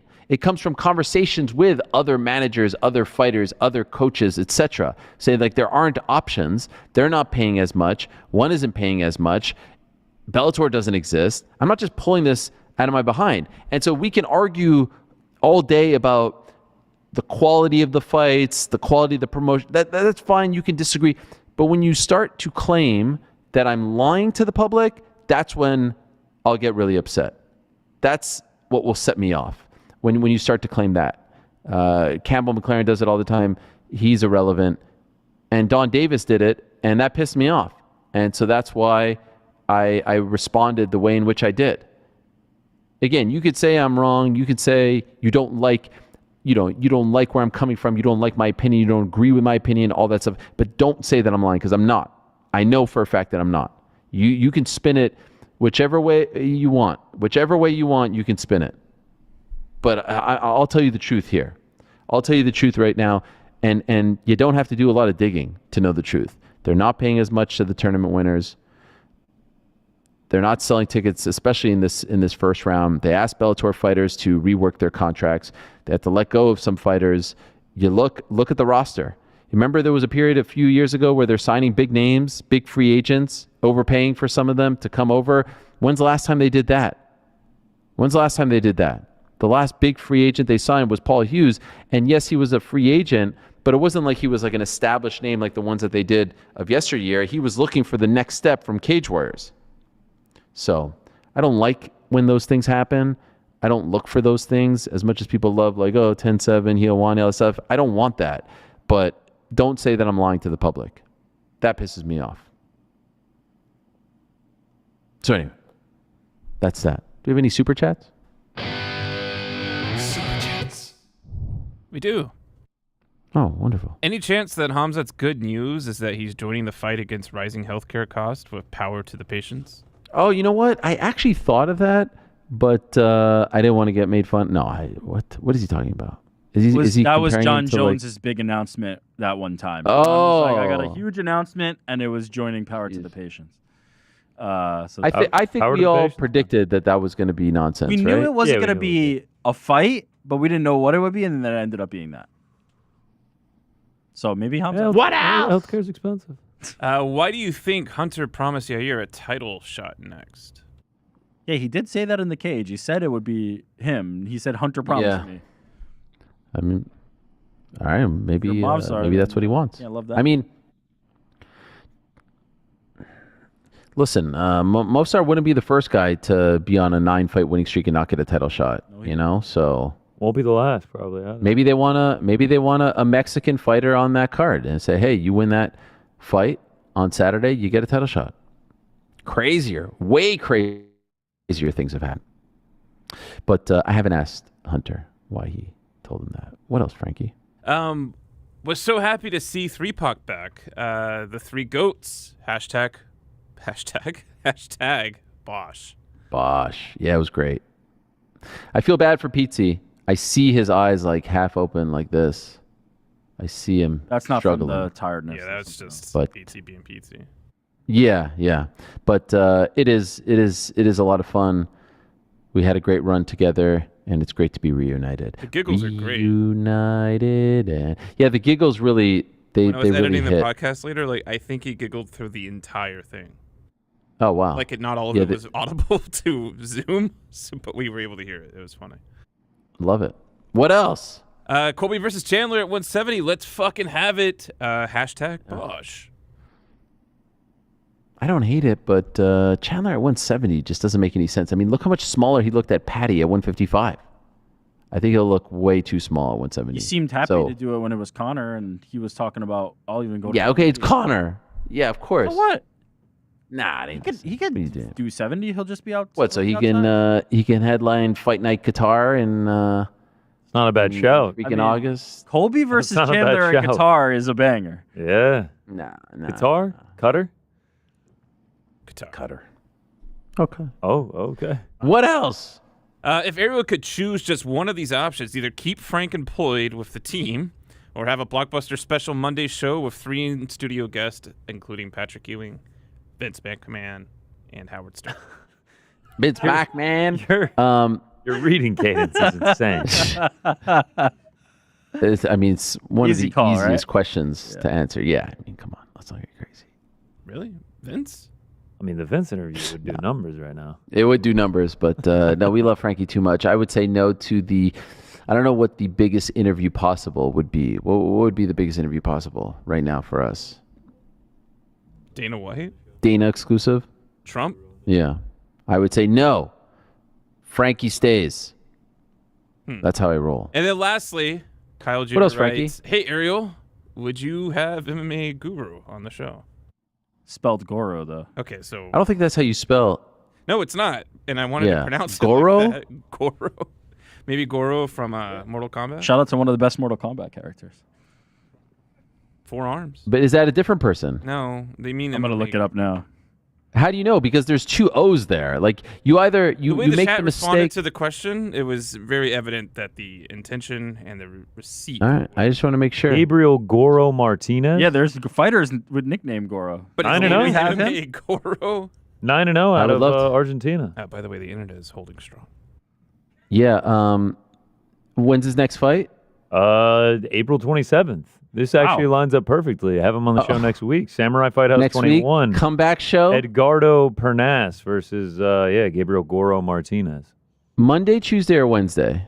I feel like Wednesday. Get it close to the fight as I possible. disagree. I mean, if someone paid $2 to Super Chat having him on, you come out with him Monday at 1 p.m. Okay. All right. Gabriel Goro Martinez. Somebody is going to send him this, and he's going to be like, holy shit, I'm what's going on? Buenos Aires. Where's the fight happening? Fight's happening in Buenos Aires. We trying to pull up? Live No, show from Samurai Fight House 21? Where's he fighting? Because I'm thinking maybe he Samurai come in Fight House. studio. Where's that? Where's that based? Buenos Aires. That's where it's happening at. It's mainly a... No. Where is he training out of? Where does he train out of? Wow, this is a thick card. Gabriel Martinez, there he is, 9-0. Anyway, if he's out there, maybe you stop. If you're coming from the West in Coast, Argentina. Fighting out of Buenos Aires. Yeah. All right. Well, we go to him? Yeah, I think we go to him. Messi jersey. A couple Yerba Mates. You love Yerba Mate, Frankie. Love it. I don't think this is who they were talking about. This isn't who they were talking about. Yeah, I lost you guys there. Actually, legit. We were just saying that's not That's not even a bit, by the way. No, that's not even a bit. But I'm just going. you're just whenever like, I feel like I'm hanging on by like a string at this point, and so I'm just sitting here like this. Yep. Oh, yep. We got all the Sell way it well, through. We did yeah. great. We did. Yeah, we did. What a relief. What a relief. Appreciate everyone who tuned in on this Monday. I have a plane to catch, guys. I don't know if you know this, but I am looking forward to that. And I'm also looking forward to... Oh, yeah, all right. I thought you turned the music off, but it was just the connection dying. No, the internet is strong. Thank you, Frank. I guess it's just my internet. Like, meaning what I'm seeing, but what I'm transmitting doesn't seem to be affected. Who would have thought? Who would have thought? You got to back up from the mic when you yell, though. Oh, sorry. When I do that? Yeah. You could see the red light. Hey, guys. I will just say this. Oh, yeah. NBA playoffs in full swing. Are you excited about the Hawks and the play-in? By the way, why does it seem like the Hawks always play in the play-in? Every single year, yeah. Yeah. It's like... It always feels like it's the Heat, the Bulls, and the Hawks. Yep. I actually think the last 3 years we made the play-in game. Well, I'd like to say I wish you guys the best, but I don't. That's all right. But I think you're playing the Magic. Yeah. Right? Yeah. That's a 7-8. If they lose, they play the winner of the 9-10, yada, yada. Anyway, Knicks Pistons. Worried. Not going to lie. Worried about it. That goes down next Saturday. And, man, there's a lot to look forward to. WrestleMania next week. PFL back. April 26th. Going to be nuts. Well, I'm just going over it's this week. Like next week. Like this coming weekend. Like the next weekend. I guess like the next one up. You know what I mean? Anyway, a lot to look forward to. Looking forward to the Boys in the Back tomorrow, Crack Wednesday, Classic Game Reviews Thursday, WrestleMania Roundtable Friday, all that and more. Thank you very much to all our guests, John Silva, Dominick Reyes, Yair Rodriguez, Machado Garry. Thanks to all of them. Thanks to all of you. Back next week. Peace. I'm out of here.